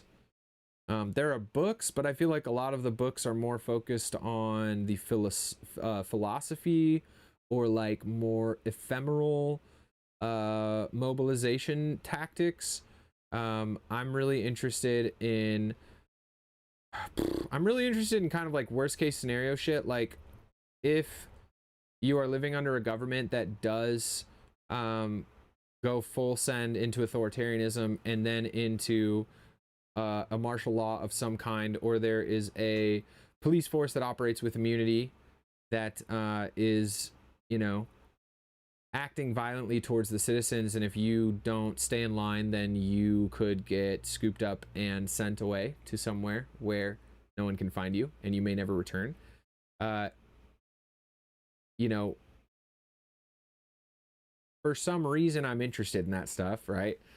And I'm very curious about like historical movements that you know, how people organized basically when they were really deep in the shit like that, and how did you survive and stay afloat and continue to push back and resist. And I know there are examples of those things in recent history, but I feel like the on the ground tactics are harder to research, and those are things I'm interested in because they feel more like the practical day-to-day type shit. I know that's a very broad answer, but that's kind of some of the shit that I've been most interested in lately. That's very hard to find on the internet. Interested in the dog whistling video, especially if you're generally curious about it. Yeah, good, cool. I think that could be a provocative and interesting video. And it is something that I am genuinely wanting to explore in my community. So, you know, hopefully more people will feel the way you and I do, Paul, about that. But mostly, you know, I'm just gonna keep fucking around and I'm not going to stop building shit either. We're going to keep building stuff. The thing about building stuff for me right now is I just am like a little stalled out on this property. Like I could continue to do small stuff. And for the garden, I know a lot of people followed me for that and followed me for the sauna. I've considered doing like a mobile sauna on a trailer. But I feel like the next really big level up for me when it comes to the building content is when I get my own place. And then I get to take y'all along for the whole ass fucking build out journey of a brand new property that I've never experienced. So that's a dream that we're working towards. But yeah, I'm just gonna keep on plugging, and like keep working. I feel like I was in the dumps for a bit. Now I'm starting to feel better. I think my short form content there is going to be a reduction in my short form content for sure, but I am still working on stuff. I'm just trying to shift to long form, and that's like a whole nother ball game, and it's very, very challenging. But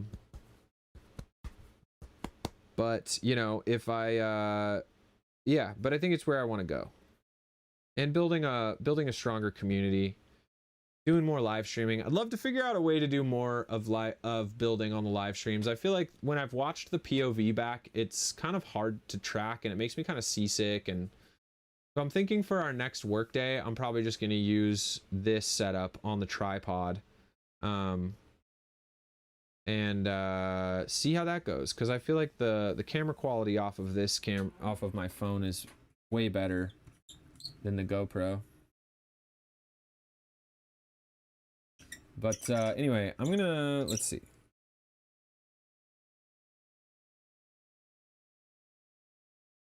I feel like this could work as like a temporary solution just for me to get used to reading chat on my wrist. And then I can like do some research and find another one to order that's actually made for the purpose.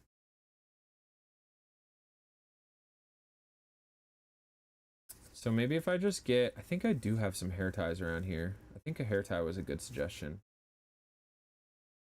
Maybe if I get hair ties and a little fucking scissor, we can try to at least test something out. Oh yeah, I know where they are. 1, 2. Okay, I got 2 in here. My back hurts today, you guys. That's another reason why I haven't been building as much. Freaking hurt all the freaking time.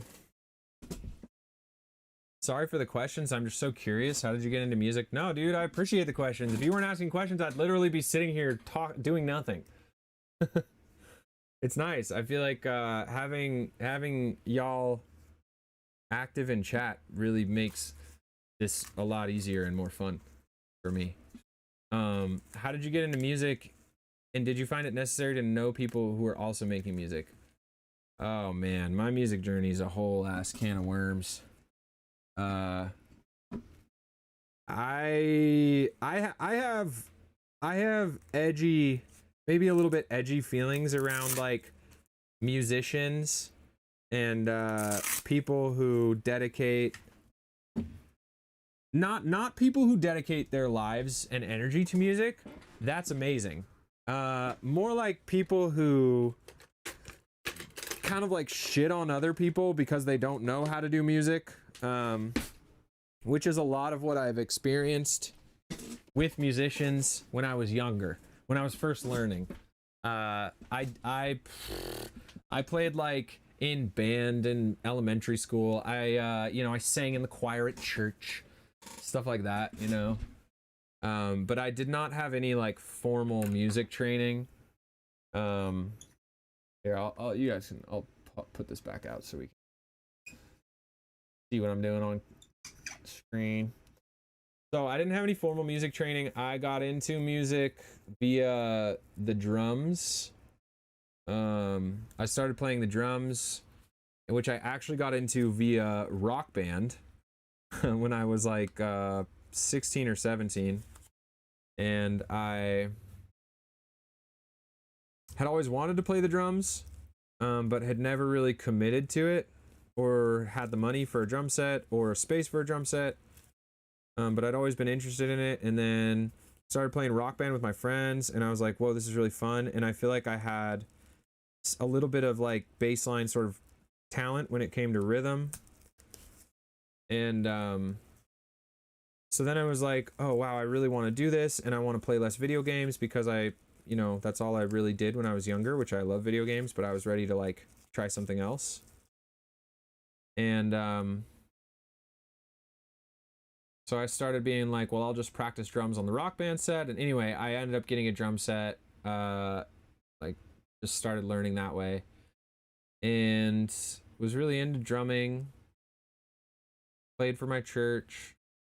Really kind of just taught myself. I like listened, I would like watch YouTube videos, and I would listen to like listen to songs, and just try to play along with them. I think one of the first songs I ever played along with was like Say It Ain't So by Weezer. And then I spent like a large portion, like almost probably over a year, playing, like I would just come home from college every day and play like the entire Paramore Riot album top to bottom and try to learn all those songs. And so that was kind of like my entry point into music beyond like sort of like group music things at church and stuff. And then one of my buddies that I played, what's up, Christy? We're just chatting. I'm trying to build a little phone wrist holder out of some shit that I have around while we hang and chat. What was I saying? So how did I get into music? Yeah, so it started with me getting into the drums via Rock Band, and then when I was in college, one of my buddies that I had never met in real life, but played World of Warcraft with, and we had like a local Seattle group that was like 10 or 15 of us that all played WoW. These were like friends of friends, so my friends had met them, but I hadn't. He was like talking in voice chat, and I heard like Paramore in the background, and I was like, I like said on voice chat, I was like, oh shit, is that Paramore? I love that song. And then he like whispered me in WoW, he's like, oh dude, do you like Paramore? I love Paramore. And so we got connected over that, and then we started hanging out, and he became like one of my best friends, and we would just we played video games together, but then we also both were really interested in music, and like he was starting to learn how to do music production, and I was like probably 20 or 19 at this point. What's up, Bishop? Yo. Paul just asked how I got into music, so I'm kind of giving the long fucking rant story while I try to poke holes in this thing. So anyway, we met via WoW, and he started learning Fruity Loops Studio, which is like a music program. It used to be called Fruity Loops, now it's called FL Studio. And I started hanging out with him, and we would make beats together. We'd like play WoW, and then we make beats, then we play League of Legends, then we'd try making beats, and we just like stay up hella late, get stoned, make music, go in the car, like freestyle rap super badly over beats, and just like hotbox and stay up till 3 a.m.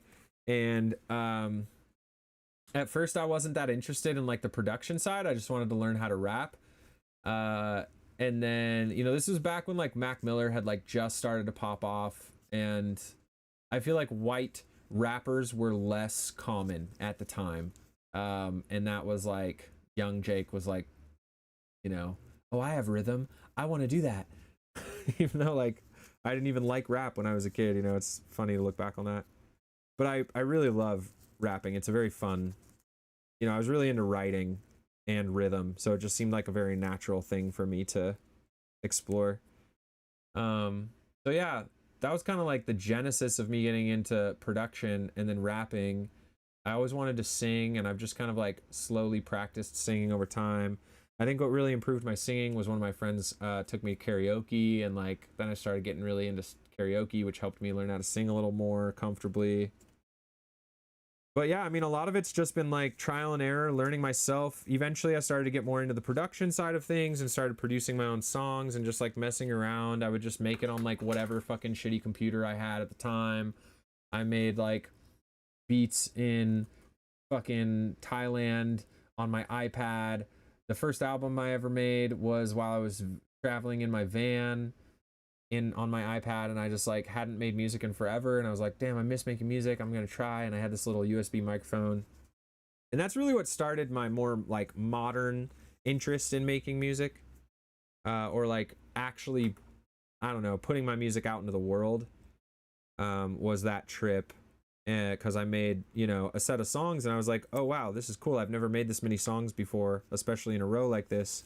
Maybe I want to do this for my life. And that's kind of what got me into like making content and trying to become a musician. And then I didn't get traction on that for like 3 years, so I kind of gave up on that being the center of my content, and then went back into building stuff, which I had done a lot of, but had kind of stopped doing during that period of my life. So that's the long ass fucking story. See ya, Star. Thanks for popping in. Fruity Loops, that's a deep cut. Yeah, dude.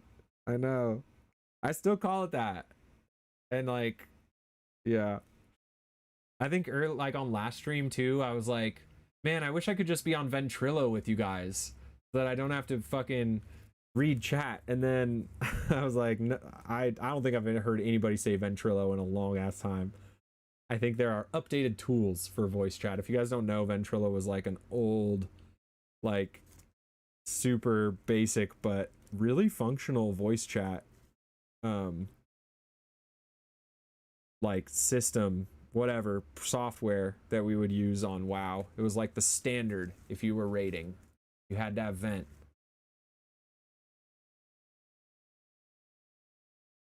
WoW still going, so cool. Recovering from surgery, gonna go back to sleep. Oh my gosh, cock me.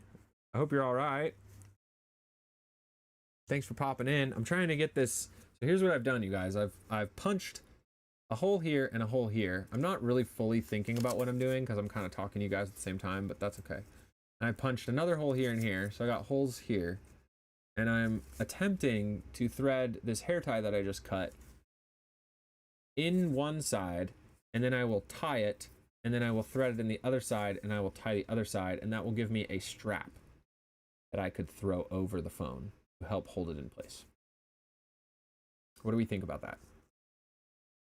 Mix. I don't think you need to poke holes on it. Just slip those hair ties on that. Just put... Oh, you're fucking hella right.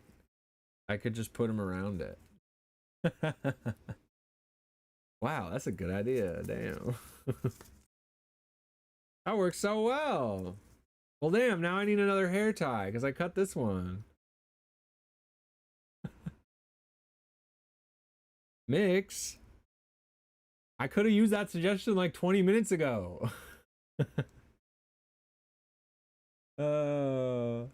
Seems like the tie will work. Yeah. Yeah, I might try that in a minute. This, if I can't get this one repaired. I've never felt compelled to chirp up on the few of this type of thing I've tuned into, but this time, yeah, dude. Hello, Jake. What's up, Todd? What's up? Welcome. We're just chilling. I'm trying to build a little wrist strap so that when I build with you guys on stream, I can take you with me. Take the chat with me and have my hands not be full of shit. And I'm also just streaming for funsies because like I'm trying to get more into a regular flow and a relaxed flow with streaming. See if this is something that I can incorporate into my world of my career of content. Make that one adjustable. What? How, Bishop? You can't just say that and then not provide me some kind of system, Bishop. What do you mean? No, that's a good. I mean, I would love to do that. That's a great suggestion. I don't know how. Slip hitch knot. I don't know what that is. I wish that I could say I knew. And freaking prove my not knowledge right now. I think this might work though. It'd be pretty. This is one of my favorite things, you guys. This is one of my favorite things. When you have something fucking sitting around and you're not using it, yada yada yada, and then you find a gosh darn purpose for it. I tried using this thing. This is like, if you guys weren't here before, this is something my mom gave me. It's very cute for Christmas or something. It's like you wear it on your wrist and it has magnets. You can put your little drill bits in here. It's got like pockets so you can like stuff, you know, things that you would normally put in your pockets that then you lose. You can put them on here in the little magnet. But then I was like, well, I need one of these phone holders, but I don't want to spend money on one. I don't have to. And I was like, well, maybe this would work for this. So we're trying it. Dude, I think this is going to work great. I can already tell. Woo-hoo-hoo-hoo!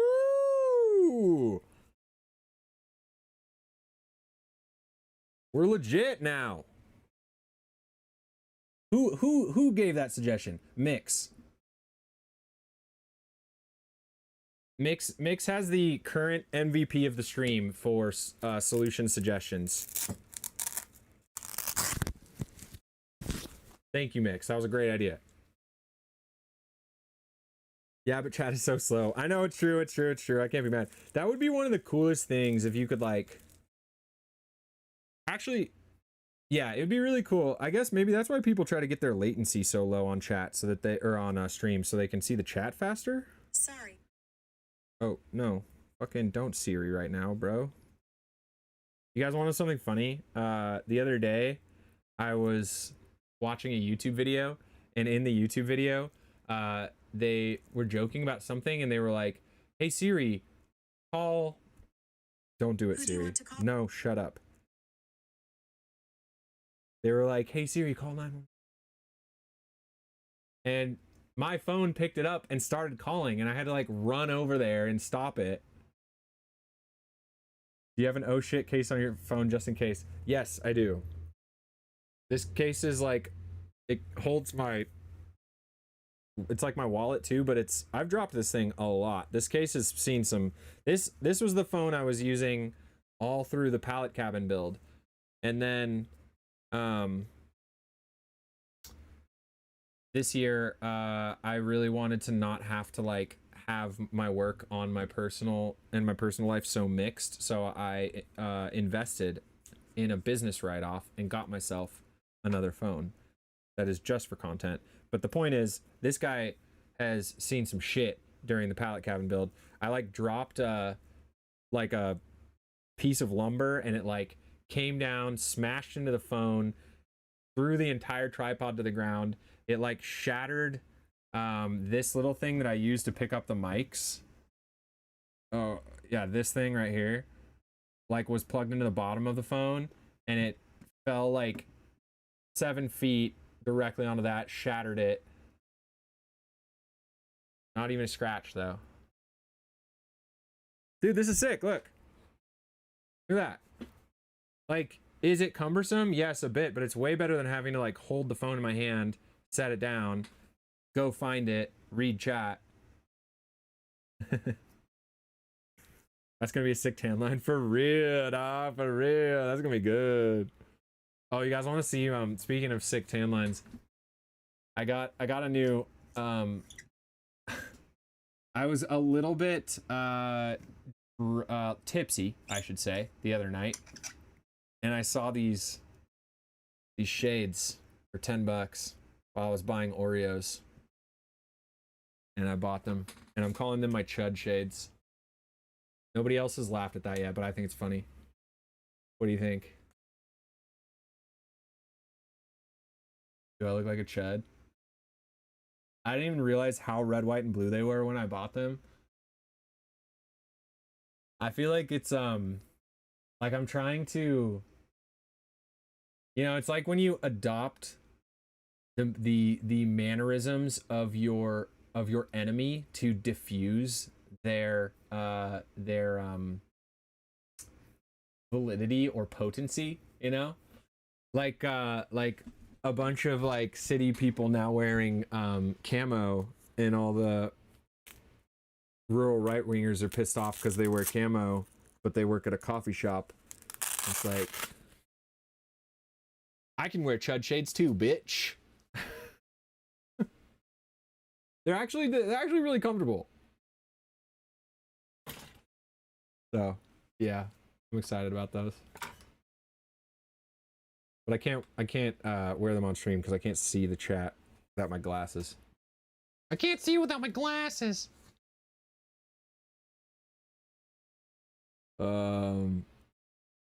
Oh shit, cases can be up there in price, but they can take a beating. Yeah, this one's like military grade or whatever. I don't know if it actually is, but it's taken some falls. And I had this same style on my last phone, and that one got beat to shit too. So, you guys want to see the fish I caught today? Any interested? Any fish interest? You got to sound off in the chat. I'm learning, like, I can't just ask you guys if you want to see something and then go show it to you without actually waiting for your reply. So, you know, what do streamers say? It's like W's in the chat. You guys want to see the fish? W's in the chat. Fish, yes.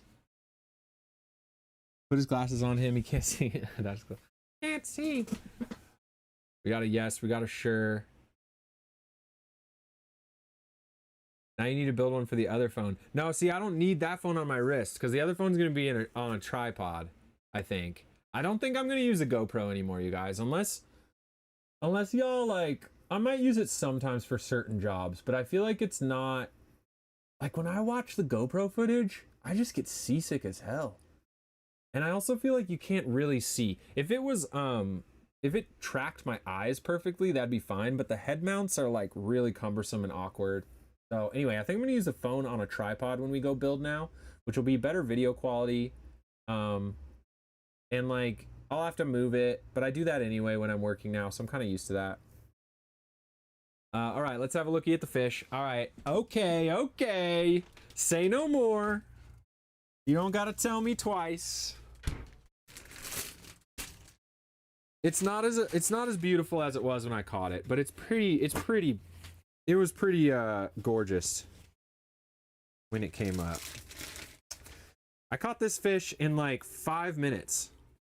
No joke. Okay, here she is.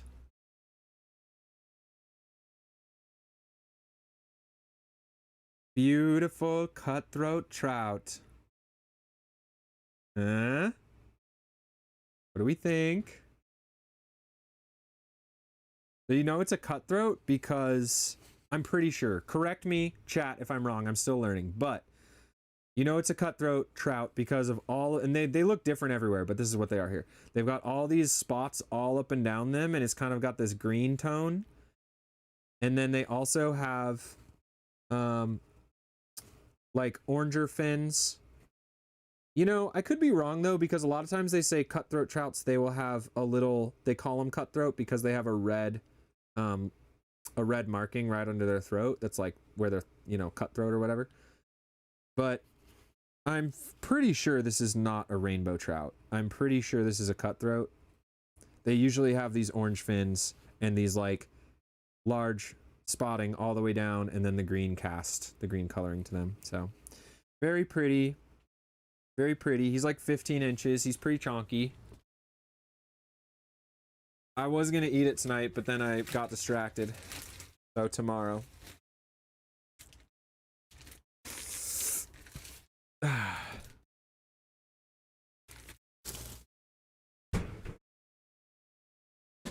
So shiny, I know. So beautiful. What are you filming on currently? If it's a phone, I'm genuinely impressed with the quality. Yeah, it is a iPhone 15 Pro Max. It was very expensive, but I got it refurbished. I always buy them refurbished. If you guys don't do that, I would recommend it for your tech, for your phones and shit. Because not only are you not buying it straight from Apple, which always feels good, but you're also, you know, they work great, like quite a bit cheaper. But yeah, it's an iPhone, and then I use an app called Blackmagic Camera app, and it basically like unlocks more settings for the camera that is already available in the iPhone, and or in whatever phone you use it on, I guess. But yeah, it works pretty good. I could get into all of the technical minutia of why this is much better than the GoPro and the best option I've found so far. Also, I'm routing it via these transmitters, so it's a wireless video feed. So I have this going to the camera, and this goes to the computer. So that's what lets me like pick it up and walk all around with it and everything. That was the hardest thing to figure out, and that was also kind of expensive. Do we need a license or anything for fishing? You know, honestly, that really depends where you are, but out here in Washington, 100%, yeah, you do. It's pretty regulated out here. You know, you can always, there's a lot of people also who like grew up out here before all of that was a thing, and they just do it. You know, I used to be more brazen about the rules, but I've started to respect them a little more, because catching fish is actually not hard if you do it. There's certain methods you can do that make it pretty easy. But those methods, if everyone was able to do them all the time, like that's how we get like overfishing and stuff. You know, that's what led to like a lot of the species being so overfished at this point, is because, you know, if you just set a net up across the river, you can catch as many as you want. So anyway, it depends where you are. I feel like most states you need a fishing license though.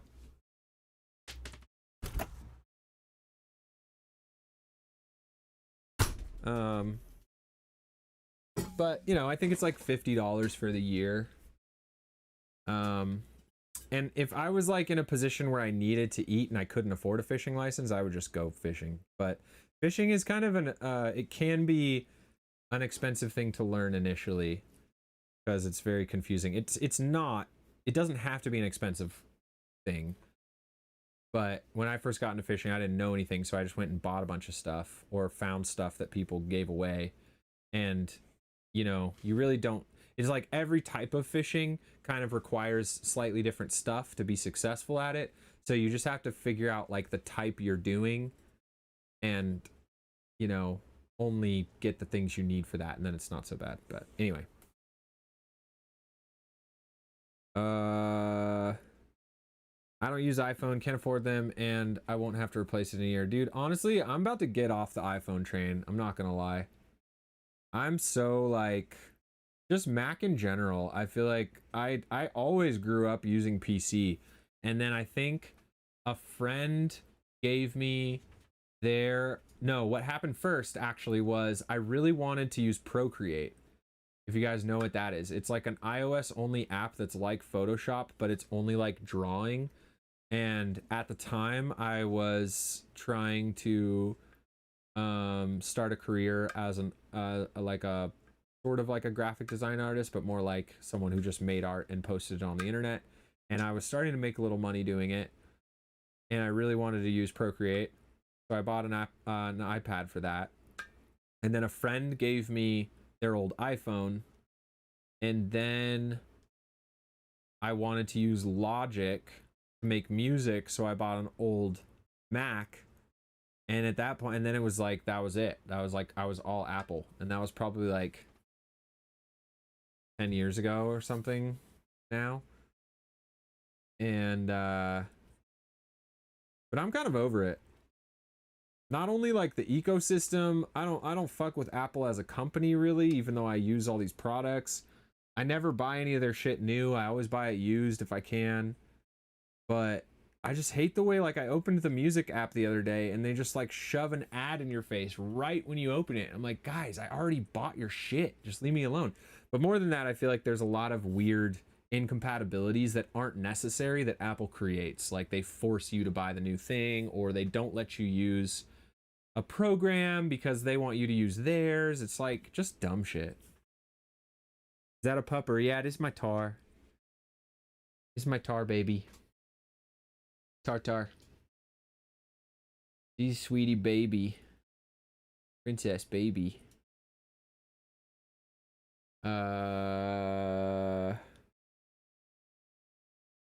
Da, da, da, da. I live in Iowa. Fishing licenses are required here. Some states reduce the price if you're on food stamps or Medicaid. Oh, that's cool. I didn't know that. For fishing licenses, that's awesome. I feel like that makes sense.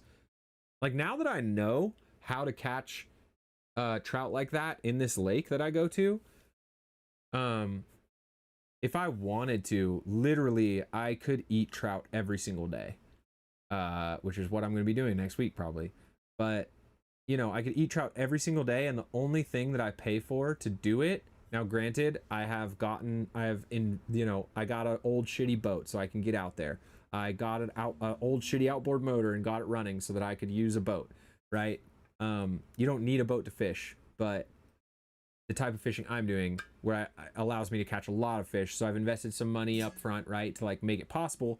But now that it's done and I have the tools in place, all I buy is like 1 can of corn every once in a while, and then I refreeze it, and gas.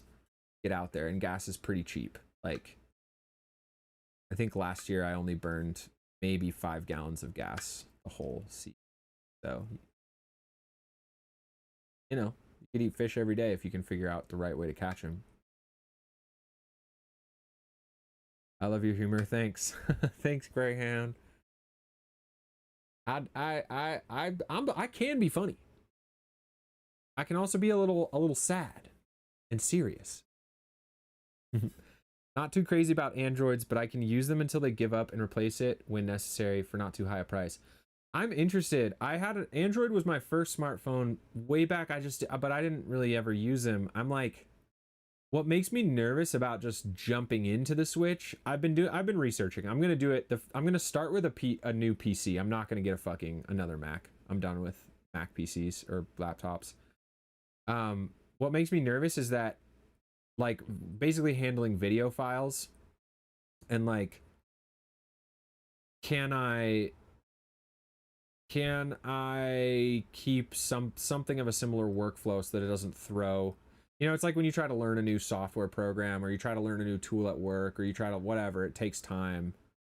But this is a good time for me to do it, and I need a better system for streaming anyway. So once we get the G-Wagon done over here, once I finish that, that's my, like, I'm allowed to buy a new computer, or a used computer, but a different computer. I don't need the latest tech. I just need tech that does what I want it to. That's how I feel, dude. And I'm kind of like over the iPhone shit for that reason. There's just so many dumb workarounds that I have to do for the things that I'm trying to do. But there are pros. AirDrop is nice. Hater Daddy, love your work. Sorry about what's happening in your country. Thanks, Edgeny. Yeah, it's a fucking mess right now, for sure. For sure. It's very weird, too. I feel like a lot of us, our lives have not been too impacted beyond price of living. But, like, for me anyway, I hear a lot of shit online. You know, I hear about things happening in my community. I see vehicles that I think might be ICE agents on the road, but I haven't ever had a confirmed sighting. Some people are way more in the shit than others. It's very weird and, like, kind of disjointed, and some people it's like incredibly intense for a while and then it settles. Some people are getting fucking abducted and deported. Some people are getting detained unlawfully. Some people are getting, you know, fucking sentenced to 100 years in prison, 30 years in prison for moving boxes around. There's definitely some crazy shit happening, and I see it ramping up, but it's weird. It's almost like there's what it feels to me in our country right now a lot is like there's sort of this like bubbling water that's slowly getting hotter and hotter, you know, kind of not. I'm trying to remain hopeful. I'm trying to remain hopeful and remain proactive, mostly, more than anything right now. It's like there's probably some good news coming out of Michigan. Tell me, Don Child. I need some good news. Give me 2 seconds. I need to go outside and feed my Nick. Actually, fuck it. 10 p.m. No, I'm just gonna go out and get some fucking Zen really fast. I'll be right back in 2 seconds. Plus, I can keep talking to you guys anyway. It's not like I can not be mic'd.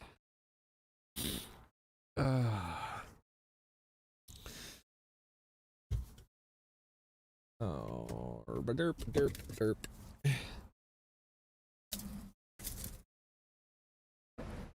Yeah, the country's fucking crazy right now. The country is crazy. It is impacting a lot of people and definitely feeling it in the mental health. I'll say that much. Mental health and the price of things. I feel like we're just like, I don't want to be too doomery about everything, but I do think we are on the verge of a pretty significant economic downturn. But I don't know. On the other hand, you hear a lot. I've been hearing that for a long time, so maybe the system will bandage itself and we'll just continue to be in this state forever. So hopeful on the Dirt Daddy stream these days. Oh.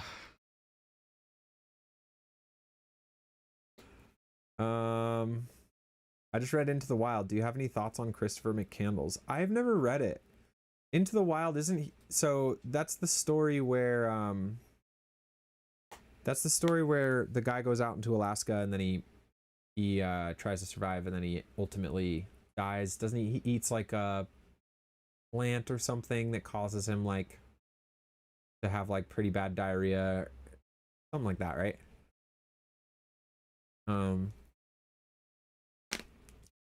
I don't agree with some of your politics, but still think you are talented and appreciate your opinions. That's hey, you know, Greyhound, all good. I feel like I get a lot of that on here. I think my from certain demographics. I don't need everybody to agree with me. I just see things that like seem really fucked up, and I just feel like I should say something about that. And honestly, I don't even really consider my content political necessarily. I think it has been getting a little more that way lately. I was never a big political person. But it's really hard for me to see all the things happening with the ICE agents, with, you know, yeah, just this sort of like obvious excessive use of force that keeps happening over and over and over and over and over again, and all the like fraud and corruption that's going on. That's all like very well documented. And the Epstein files, all this shit. It's just like, this shit's fucked up. It doesn't fucking matter what side of the aisle you identify with. You know, this shit is fucked up. And like, I don't think we're going down a great path. And I think that's going to become pretty clear over time. But, you know, we don't all got to agree all the time, that's for sure. Abdul El Sayed won the Democratic primary. Really? That's exciting. I've been following that a little bit. Oh, this is one of the things that's giving me hope, is seeing like a lot of Democratic socialist candidates who are not taking AIPAC money getting like breaking through. It's exciting. Oh man, like it feels like the momentum is shifting. Like I've been in a depressed state lately, but before it's a weird thing because there's all this fucked up shit happening, but I feel like things are shifting. The momentum is turning. You could say the pendulum is swinging, whatever. I do think that the momentum is shifting. What I'm wanting to see is like, what are we going to do? How's that momentum going to be used? You know, what are we going to do with it? Sorry,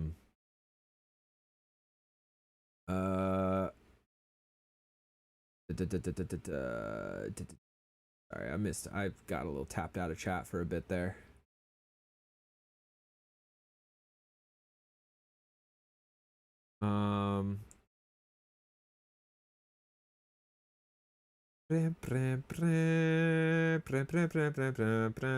Wow, that's really exciting though. Oh gosh, didn't they in that campaign, wasn't it like they got some, was it with him or was it with a different one where they got like a record-breaking amount of funding in like a month or something? It was like $50 million put towards like a smear campaign to try and knock him down. Every time I've heard that guy talk, I'm like, this is the kind of shit we need. We need like some young blood, some people who have like been in the trenches, who have at least worked like challenging jobs, but who've like worked, like actually worked in their lives and understand the challenges of working in the United States of America and trying to, you know, like advance in our country in some form, whatever that means to you. Like even just find stability in our country can be so challenging. Like when I've heard him talk, I'm like, this guy, they're just saying the things that people want. Can we just get like some baseline of security in this country? And can we just get like a police force that doesn't fucking just like take people down in the streets, that's actually there to serve and protect the citizenry? Can we like demilitarize our police, please? Can we demilitarize you know, our country in general? I don't really have strong feelings about guns. I have a lot of friends who are really into guns. Like whatever, if you want to have guns, that's fine, but like we don't, it's like the, I don't, yeah, I'm more concerned about the militarization of like the army, police, ICE agents who are more of like a like private militia almost, that's operating outside the bounds of state law, you know, and federal law, that's just being granted the ability to do whatever they want right now, you know, and being protected in a lot of spaces by city, county, and state police. It's like, yeah. Anyway.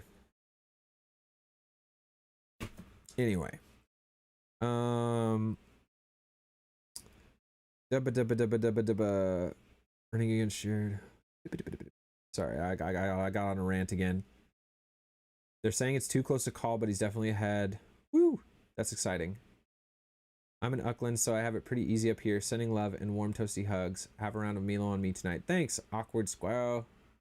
Appreciate you.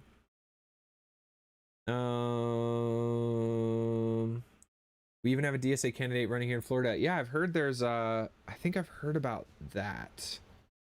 And it's like, yeah, I don't know much about that one. That's exciting though. There was someone running up here, but they weren't really, they were running for county commissioner. And they just didn't really have the presence, I think, that someone might need to like be successful in that space. I noticed they didn't really have like much I don't know. Like, I think that they didn't have like a clear like policy direction. It was more just like, we need to fight against, you know, billionaires and stuff, which is like, yes, we need to do that, but what are like some practical on the ground solutions we can use to fight against billionaires and bring more, you know, security and safety to the working class, to people who actually have to work for a living. I've never heard of socialism working in the past or now. It's interesting, actually, Greyhound, and I'm not gonna jump on anybody in here unless someone gets trolly or whatever. I'm happy to like have these conversations to a point. It's interesting though. I watched a video about that recently, and basically the video was about how, like, while there are examples of socialism like emerging and doing pretty well in some ways, there's also been like a very calculated, basically like the United States has come in and performed coups over and over and over again in countries that were developing socialism, like socialist rule, socialist systems, and basically upended those countries because, you know, they were seen as a direct threat to capitalism. So it was an interesting, you know, I didn't go too deep into it, but it did make me, you know, kind of think about that point, because I've heard a lot of people say that, you know, and I think like, I'm not going to claim to be an expert on any of that stuff, or on the history of that, because I'm not, but yeah, they were just talking about like, you know, there's players at work as to why we may not have seen successful socialist countries, you know, and I feel like, regardless of how you feel about China, I think China has some pretty strong practices in place that, like, China's doing pretty fucking good. You could say they're more communist. You know, I'm not really fucking an expert in all this shit, but I will say, like, as far as democratic socialism goes, I feel like it's been tied up with socialism because they're trying to like smear socialism and make us think it's this bad thing in the media. But like, you know, I don't know. I think that having like healthcare, just like even if we just look at other countries that have like healthcare that you still pay for, you just don't pay that much. You don't pay as much as we do. Like it's just insane that you can have insurance and you still have to, potentially pay tens of thousands of dollars out of pocket because the insurance company doesn't cover it. And maybe you think like a privatized solution is better for that, or maybe you think like, whatever, the Trump medical website is a solution for that, which kind of is just like a version of socialized medicine. It's just like the profits from that are probably going to some rich fuck. I think like it just like stuff doesn't need to cost what it costs here. And the reason that it is so expensive to live here, despite us being such a wealthy nation, is because the money's getting funneled straight up, it's getting funneled to the top. And it's not getting redistributed into our communities to help us make, have more secure, happy, and stable lives. So I don't know. I feel like that's a can of worms right there. All right, bye for real, Mix. MVP suggestion of the stream, Mix90. Helping me with the arm strap. I'm trying so hard not to get my hopes up too high until the final numbers come out, but the liberal Dems have been gunning hard to smear El Sayed. I know, dude, like, isn't it just so clear that this is the shit that this is an obvious threat to the system? Because like, it's not just the Republicans trying to smear the shit. I know I keep saying schmear, but it sounds, I'm enjoying it. It's the fucking liberals too. It's like the democratic institution, the Democrat institutions are trying to smear them. It just feels very obvious that like this is a major threat to like big money in this country. And that's exciting to me. That shows that like there's the strategy there is good. Social Security, the fire department, library, post office are all social programs based on socialist ideas. Totally. Like food banks. It was like the Black Panther Party is the reason why we have like food stamps, right? Because they like started, or it was that mutual aid. It was like they were part of the maybe it wasn't food stamps, maybe it's like school lunch or something like that. They were like very instrumental in starting these like community food programs that just like help keep people fed so that they can function in their days. Much as I'd like a DSA candidate for Iowa governor, Rob Sands scares the career politicians here enough for them to have spent his whole time as our state auditor trying to limit his power.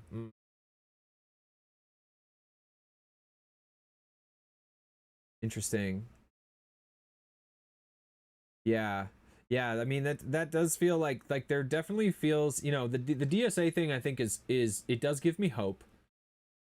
But at the same time, I think I've been so cynical about this system for so long, and I feel like I've seen, even just in my 35 years here and my 15 years of paying any attention, I feel like I've seen the system that we live under, like, we get excited about something, we get hope for something, and then, it feels a little bit better, so we move on, and then life kind of goes back to normal, and the people making all the money keep making all the money.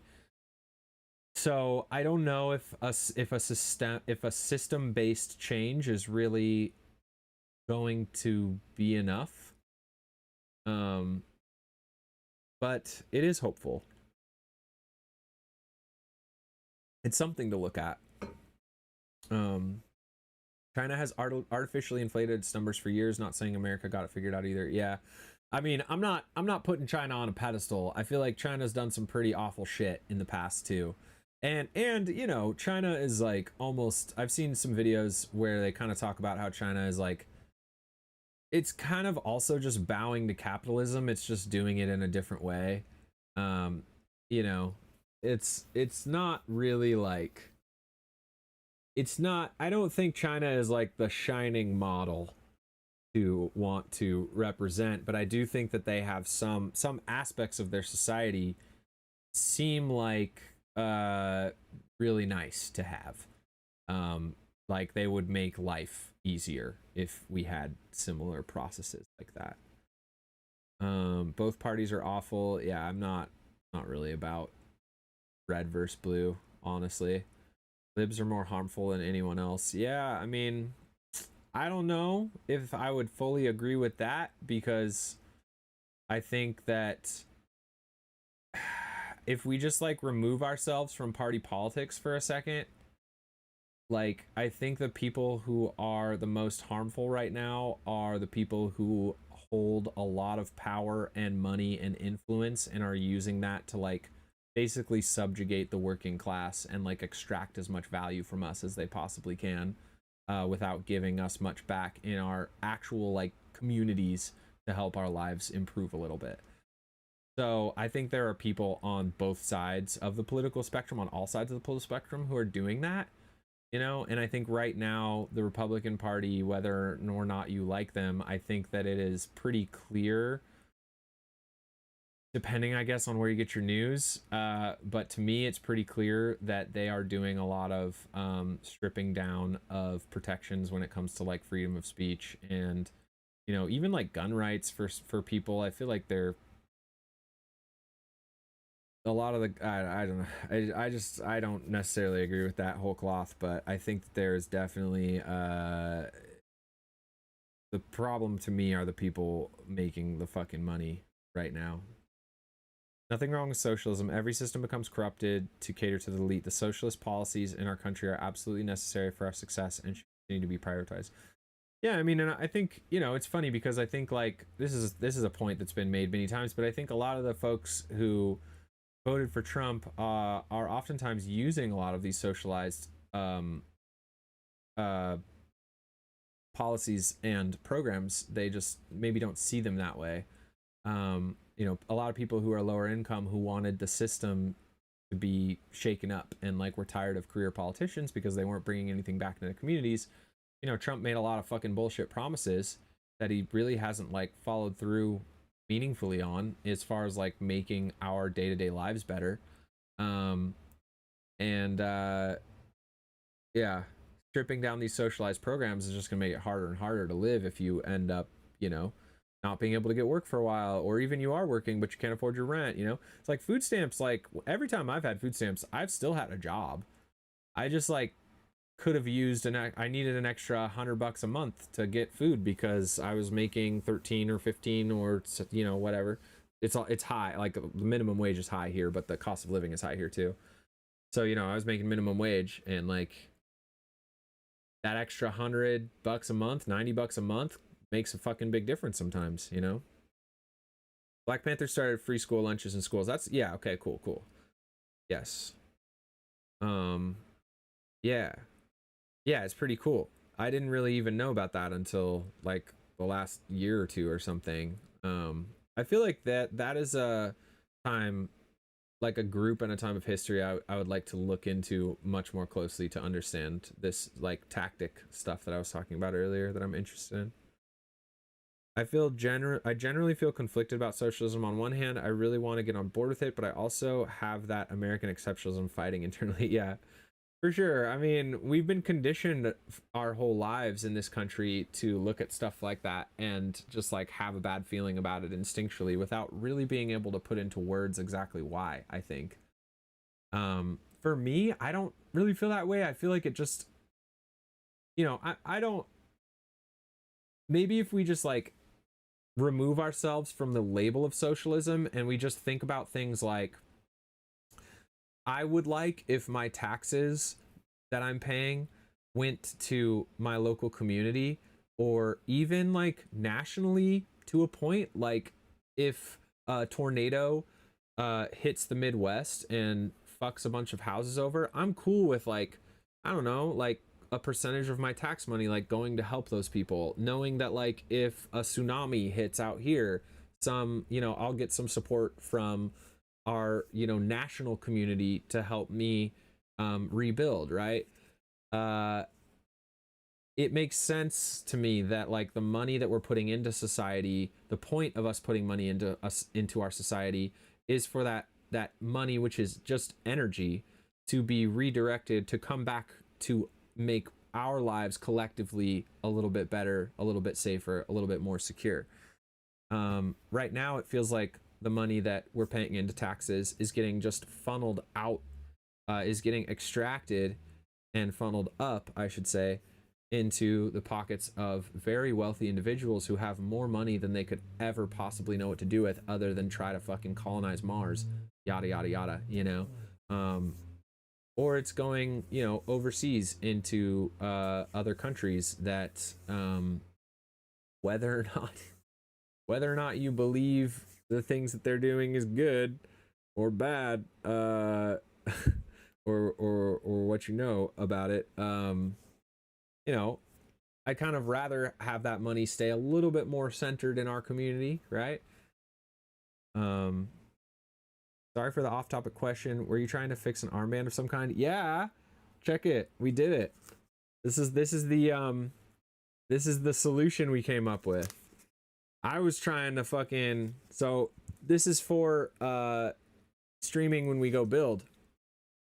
Because I finally started working on the wagon out here on stream. That's going to be a stream only build that we're doing, but I didn't have a way to listen to chat or talk to chat, and I needed one of those armband thingies, but I didn't want to buy one from Amazon. And my mom gave me this thing, and it has magnets on it, and so I was like, wait, my phone magnets to it, that's perfect. And then a chatter was like, yo, why don't you just put the hair ties around the band to strap it in? Fucking good to go. All I gotta do is tighten it up. We're set.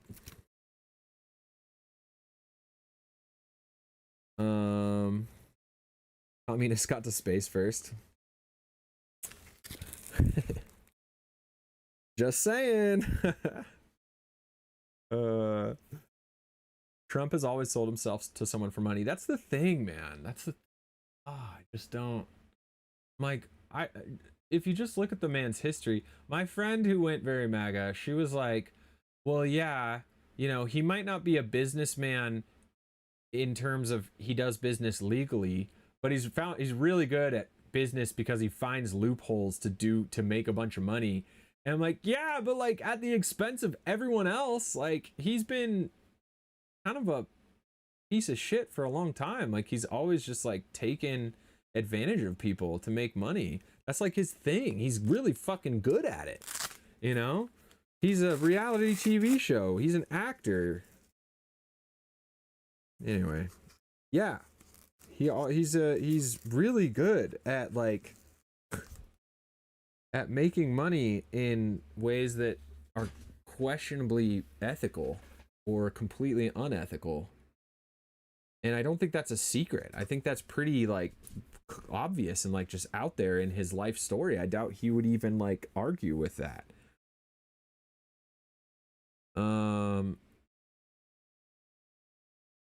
Judas and the Black Messiah is a really good movie about the leader of the group of Black Panthers that started Wick. Okay, cool. Write that down. Digga digga doo, digga digga doo, digga digga doo, digga doo doo. Digga doo doo. It shouldn't be political to want to make sure people who need it are taken care of. We're all people. That's how I feel, man. Like, I don't want my fucking, I'm not trying to be like a political creator, you know? This is beyond political for me. Like, seeing people, regardless of how you feel about things like, you know, I go back to the Alex Preddy killing, because if you really watch the videos and you watch the different angles, like, it's so clear that this man, whether or not you believe he attacked officers or was being violent or whatever his beliefs were, in that moment, he did not deserve to get A, shot in the head, B, watching the second ICE officer back up and then unload his entire clip into the guy.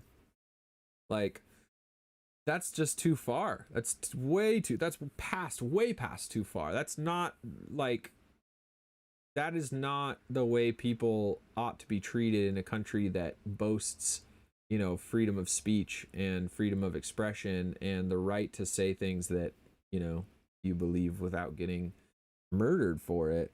It's just like, it just seems fucked up, and I feel like if we can step out of our differences, that seems pretty obvious to me. But not everybody feels that way, and that's crazy. Can't wait to see how all your projects go. I made a wood pallet greenhouse. Hey, nice. You beat me. My greenhouse is still sitting out there. My friend's like not asking me about it, and that makes me feel worse. I'm like, God damn it. I said I would have that thing done in June, and it's fucking August. That's awesome though. Nice work.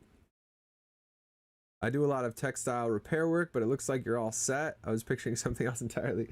Yeah, it's a pretty dirtbaggy solution right here, but hey, I don't got long hair anymore, and I'm probably not gonna have it for a while. And that works pretty damn good. I'm tired of buying shit for this goddamn live streaming. Like, I don't know if I don't know if this is gonna be like worth it in the end, like financially, but I'm enjoying it, and I'm enjoying like chilling with you guys. I think I'm getting better at it too. I think I'm getting better at like not getting so exhausted every time I stream and talking. I don't know, like slowing down a little bit. So anyway, Trump has never not been a piece of shit, except maybe when he was a toddler or younger. Pfft, yeah, dude. Growing up in that setting, I bet he was a fucking annoying child.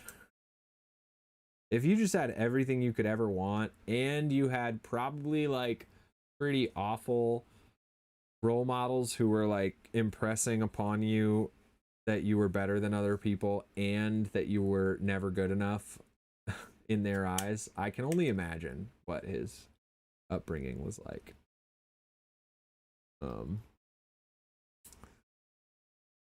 One of those ICE officers was later heard comparing what they were doing to a video game. I know, yeah, I've seen the video. They're like, oh, it looks like it's Call of Duty, and it's like, wow, yep. Except the people are real. Except the people are real, and you're not at threat, because if anyone so much as stands too much in your way, you can fucking kill them, and the government just like, oh, that's okay. Oh no, they didn't mean to do it though. They were in danger. They were in danger. It was deserved. We investigated it, and we didn't find any wrongdoing. We investigated ourselves, and we didn't find any wrongdoing, so not a problem. I've always believed we have more in common than different. I agree. I really think we do, and I think it's potentially, ultimately in our day-to-day lives, I believe that is true. I think that the internet is becoming a very dangerous environment to exclusively get your information from if you're not looking outside of your bubble, right? And I think that's causing us to believe and see more division. Because if you never actually go out and just talk to people in the real world, you just assume that people are all like what you hear they are on the internet, you know? Respawn beat 2. I guarantee your honest curiosity aligned with many people. Yeah. I'm enjoying this too. Fuck yeah. Good. Good. It is fun. It's fun, especially to see people showing up more regulars. Getting some regulars in the stream. That's pretty cool. I did de-escalation training with Ryan Dowd, and I've stayed on with his email updates. He seems like such a kind voice in the muck of these days. I have never heard of Ryan Dowd. Cool. We need that. We do need hope. I would like to be more of a voice of hope generally. I think I've been kind of down in the thick of it the last couple weeks, but it's been really nice to be able to hop on these streams and just like shoot the shit with you guys, because I feel like I've said this before on stream, but I think I do probably the most churning on this shit of anyone that I know. I'm like the most in the thick of like the news and what's going on in the country. I feel like I'm always telling my friends stuff that they haven't heard before, and they're like, whoa, that's really fucked up. And I'm like, yep, that's really fucked up. So it's nice to hop on here and get some like-minded communication in that way, and just be able to fucking talk about it with people who are interested to a degree, you know?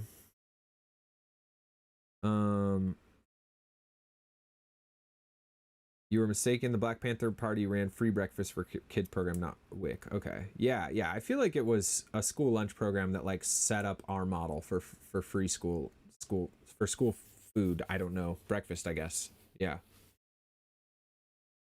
I used that shit. I remember those square pizzas. That was a good day when they came out with the tray of the square pepperoni pizzas.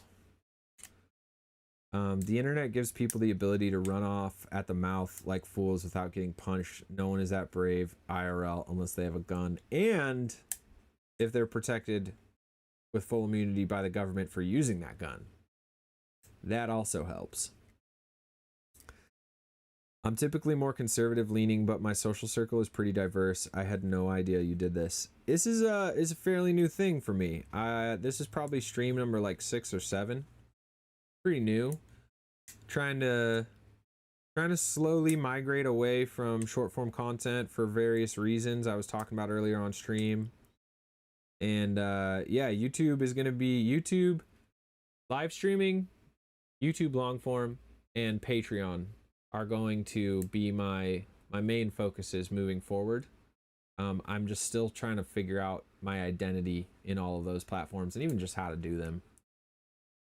So yeah, I'll probably start trying to multi-stream to Twitch if I can, but I don't know if my computer can handle it. But eventually, I would like to have these streams running on YouTube, Twitch, probably like TikTok and Instagram or something, and just have like a broader reach with them. But we're just figuring it out. I still really need to figure out how to do the building on stream. I feel like I really am interested in doing it, but every time I do it, I feel like the viewer drop goes down a lot, and I think that's just because like it's harder for me to interact with chat maybe. But it is something I'd like to share with you guys. I've thought about doing more like an actual like class of some kind that's more engaged, where I'm like, actually we could do like I could do like a short build, or we could talk about how to use a certain tool and then we could build something with it or something like that. I don't know. The greasiest nasty pizza yet still slapped, dude. That school pizza, when I got into high school, they had the fancy shit. Those pizzas were actually round, and they had them like every day. That was top tier school lunch. And the fucking cheese sticks. Do you guys have the mozzarella sticks? Oh, the whole meal was just like 3 mozzarella sticks and marinara sauce. Fucking dank. Several breakdowns of how to approach a situation without escalation and hopefully not call the cops. I worked in a Florida library, so it was very necessary. Ooh, I can imagine. I can only imagine, honestly. Florida be Florida all over this place every day. Have you guys ever done the thing where you look up your birthday, like Florida man or woman, and then you look up your birthday and you see the headlines that happened on your birthday? I was a fan just because I liked seeing you building stuff like I was doing with Reclaim stuff. Yeah, that's cool. I feel like a lot of people, that's what they, you know, that's what I've been doing. And that is like what I would like to still remain the center of my content. I didn't really plan on talking as much as I am right now about world events, but I feel like there's just a lot of crazy shit going on and it feels necessary. And almost like I ought to talk about it because I do have a pretty big platform, and you know, Those were so good. You remember the mozzarella sticks? We got a mozzarella stick brother in the house, or sister in the house, or person in the house. Oh god, those were fucking good. Those might have been better than a lot of the mozzarella sticks I could buy at a restaurant right now. I'm thinking about them. I'm thinking about them right now. The piss balloon birthday was your Florida man birthday. Bummer. I feel like there's so many. Whenever you look them up too, you can like pick your character just on the day. The crazy shit that's happened in Florida on the day you were born. What's something I'd like to build but feel like I can't because I'm maxed out on my property? Oh man, there's so much stuff, dude. Like, this property was kind of, for me, this was kind of like a warm up, because I had never lived rurally. I'd never had this much space before. I'd never lived in an RV before. There were a lot of adjustments I had to make that have been awesome overall. But, you know, this is not my property, and there's not a ton of space, and there's already a lot of things here that have made life easier. And I've always wanted to get a property that's a little bit more rugged and needs like more work, and just like something that I can shape myself. So, you know, right now I have a variety of dreams and ideas, but mostly I'd like to find a place that either doesn't have any structures on it or has some really old beat up stuff that I can salvage and remake into something really cool. So that would be like a property that has some old cabin on it that's been totally neglected that I can like recover and bring back to life, or finding some place that has some acreage and where I can like, you know, do a lot of the systems design that I'm so into, that I don't really do in my content because I already have stuff. I have water, I have power, I have all this other stuff. But for a while I lived like a little more on the street, and it was, you know, I've always been really interested in like how to you know, live more off grid. So like solar systems, water catchment systems and filtration systems, different ways to generate power throughout the year, you know, food, greenhouse type shit like I'm doing now, but like maybe dedicate more to it. I feel like food growing is just not my specialty really, but I'd love to build an actual sauna that I want to use. I'd love to build, I've wanted to build one of those Japanese style round hot tubs for a long time out of, you know, fence boards or materials that I can find if I can find them. That's something I've wanted to do. I've been wanting to build this is something I could do here, but I've wanted to build like a super light camper that I could travel with and like do some dirtbag trips. I miss doing that. What else is on the mind? Honestly, it'd be like my goal is to find a property that I can land on and then just see what the property needs, you know? Like mostly what drives me to build stuff is to like fill in gaps in my life to make my life better, and do that spending as little money as possible. So, you know, that's I guess it's kind of a hard question to answer without being on the property. But also like a place to live. I'd love to build my own spot with like probably a lot of smaller buildings. But I don't want to live in this RV forever. This has been great for now, but I would love to get out of this place eventually and have like an actual little cabin that I can live in. Ooh, would I be down to literally start from scratch? Yeah, I would be if it was the right situation, for sure. What I've been looking at now is like places that have a couple utilities in already. So like it'd be nice if I could find a place that does have power and water on the property. I just have to like route it where it needs to go and like build out the infrastructure, because having power and water helps with the work. Like it would allow me to get going faster. But I would in theory be down to do like a full-on off-grid setup. I just want to be able to do that in a place where I'm not going to get kicked out or get in trouble, you know. So it's harder to find land like that where I'm at. There's a lot of regulations that go into like even living in this RV right now is technically illegal in my county. You're only supposed to live in an RV for like 75 days at a time or something like that, and then it's like a recreational thing, but people do it anyway. So it's like finding the line between like how raw and rugged can I get away with living, how off grid can I get away with living, and not risk my home for that. So I found you from your snowball shield video short. I stayed for the vibes and the projects. You were an inspiration for building a roost for my baby guinea fowl from reclaimed materials. Nice. I love that. That's awesome. Very cool. Yeah, the snowball shield. That's my next YouTube video that I've been working on this past week is the updated self-defense shield build. It's kind of a campy, silly video, but I've been having fun working on it. 3 years ago, I moved to a 1.5 acre hobby farm. Nice, dude. I bet that was a big adjustment.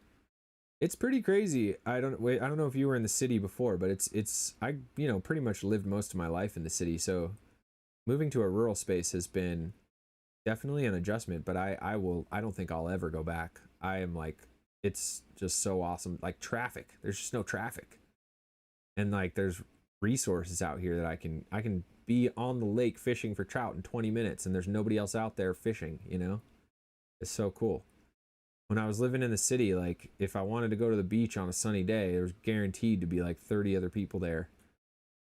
So what's wrong with the sauna I already built? Nothing in theory is wrong with it. It works. Where I built it is pretty mosquito heavy. When I was building it, it was more of an experiment, so it's gotten kind of wet inside, which I knew would happen. I knew I didn't seal the roof very well. Also the heat source, it's so small in there. The way I built the heat source, it takes a long time for it to get hot, and you have to keep the stove really hot to keep that heat up. It's definitely it's a significant fire hazard, that sauna. There's only so much time I think I could use it before the barrel would basically melt out on the bottom and the hot coals would drop into the hot room, and then there's issues with it, I think, just from like a usability, functional comfort sense, but it does work, and I have used it. It's just past the point of it being like convenient enough for me to use it regularly, if that makes sense. Plus a buddy of mine has a much nicer backyard sauna, so we tend to use that in the winter. I found you at your solar dehydrator video. Fantastic vibes. Cool. Fuck yeah, that's cool to hear. That was a fun build. I haven't used it yet this summer, but in this video next week, the 7-day survival challenge, we will be very likely doing some dehydrating. I'm gonna try to do some fish jerky in there. A piece of America to call your own. Yeah, that's all we really want. It's just a place to be where nobody can kick us out.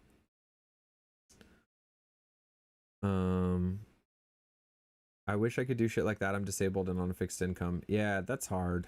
I don't know even what that's like. I can't even claim to know, but I feel very grateful to be able to do some of this shit. Do you ever do some gardening? I feel like gardening is one of those things that people can do even if they're, I don't know, I'm not going to try to give you solutions. I don't even know anything about your situation.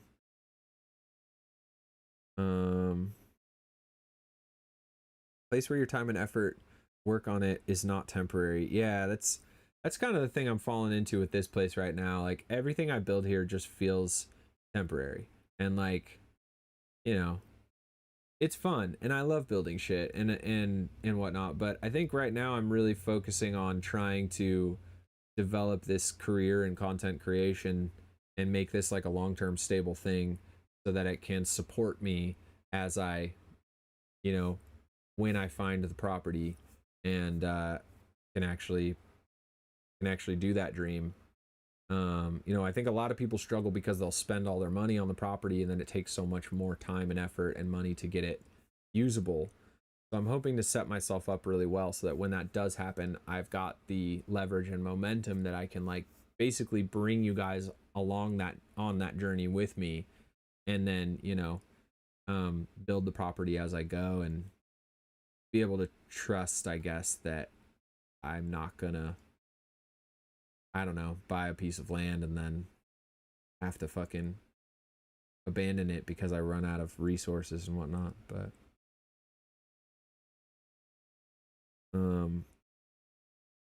the roof leaks with all that effort. That's the thing, not sure. It's like I knew it. I like doubled up a bunch. I like put plastic on the roof, but there were holes in the plastic, and I was like, this is definitely gonna leak. But as long as I use it a lot, it won't matter because it'll be getting warmed up inside. But then I didn't use it a lot. So the design in theory was fine, but the practice, it was user error, really. I was not into gardening at first, but once you see the fruits of your labor, it's so freaking satisfying. Fills up my cup. Yeah, dude, I know. Even though my garden didn't do great this year so far, it's been so fun to just like see the plants pop off, and like the snap peas went crazy, and the potatoes went crazy. It's just so cool. Like you put the seed in the ground, and then you just get to see it come to fruition, and it takes time, and it's like it doesn't just happen overnight. It's definitely like a long burn.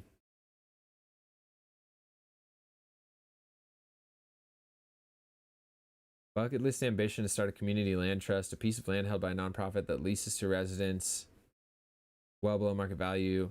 Nice. Yeah, dude, you should fucking do it. You should look into doing it. I actually joined a community land trust years ago in Seattle that basically buys homes and then sells it to members of the trust, but there's like you can only sell it at like 10% over what you bought it for, so it keeps the prices low but you still make a profit, or it's some system like that where it keeps the homes affordable. And I know a buddy who actually got his first home through that land trust.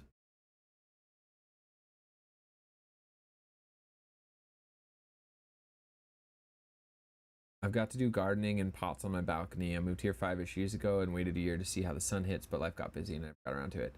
I feel you. Yeah, gardening will take up a lot of time, even if it's small stuff. But you know what?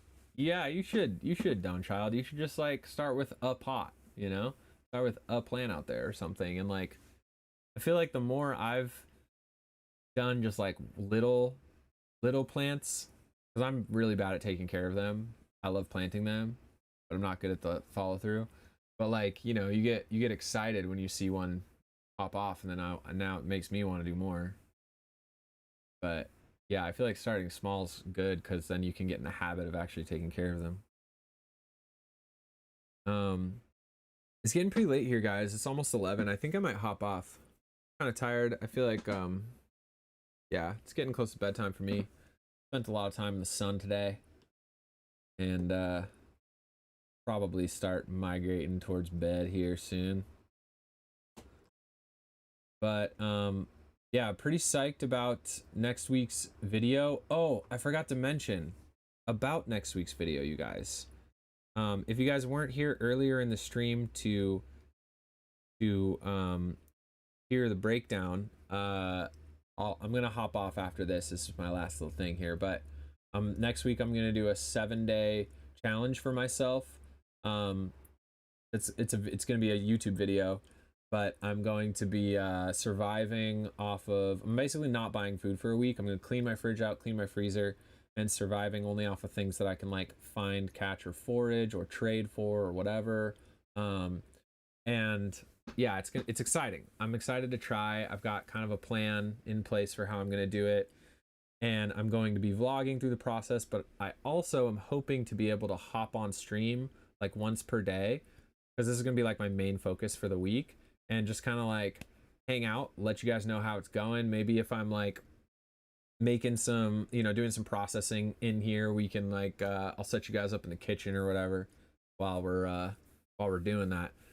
So if you guys want to tap in and see how that's going, if you see me live next week, we're going to be in the thick of that challenge. So that's one of the things I'm trying to incorporate into that. So that's exciting. That'll be a cool thing. It'll be maybe a little challenging for me to stream every single day, but I'm gonna give it a shot. And yeah, hopefully I'll be fed enough that I won't be just like a little angry goblin on the stream. But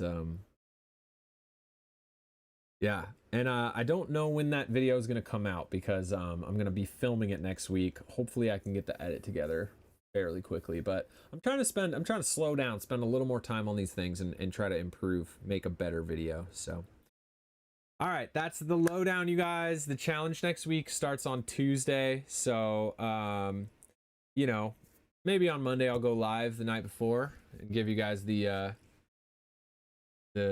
you know, I'll vent off my nervous energy about it or something. But yeah, I'll keep you guys posted on how it goes, and probably have some more videos coming out here pretty soon. So yeah, thanks for hanging out on stream team. And yeah. I'll see you guys in the next one. Tar, you want to say goodnight? He's so cute. Here. You guys deserve a close-up of Tar.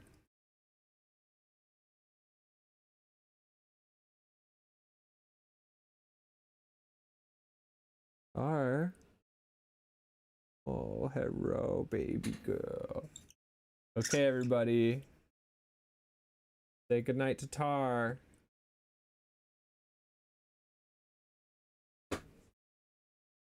Good night, Tar. Good night, stream. Catch you guys in the next one.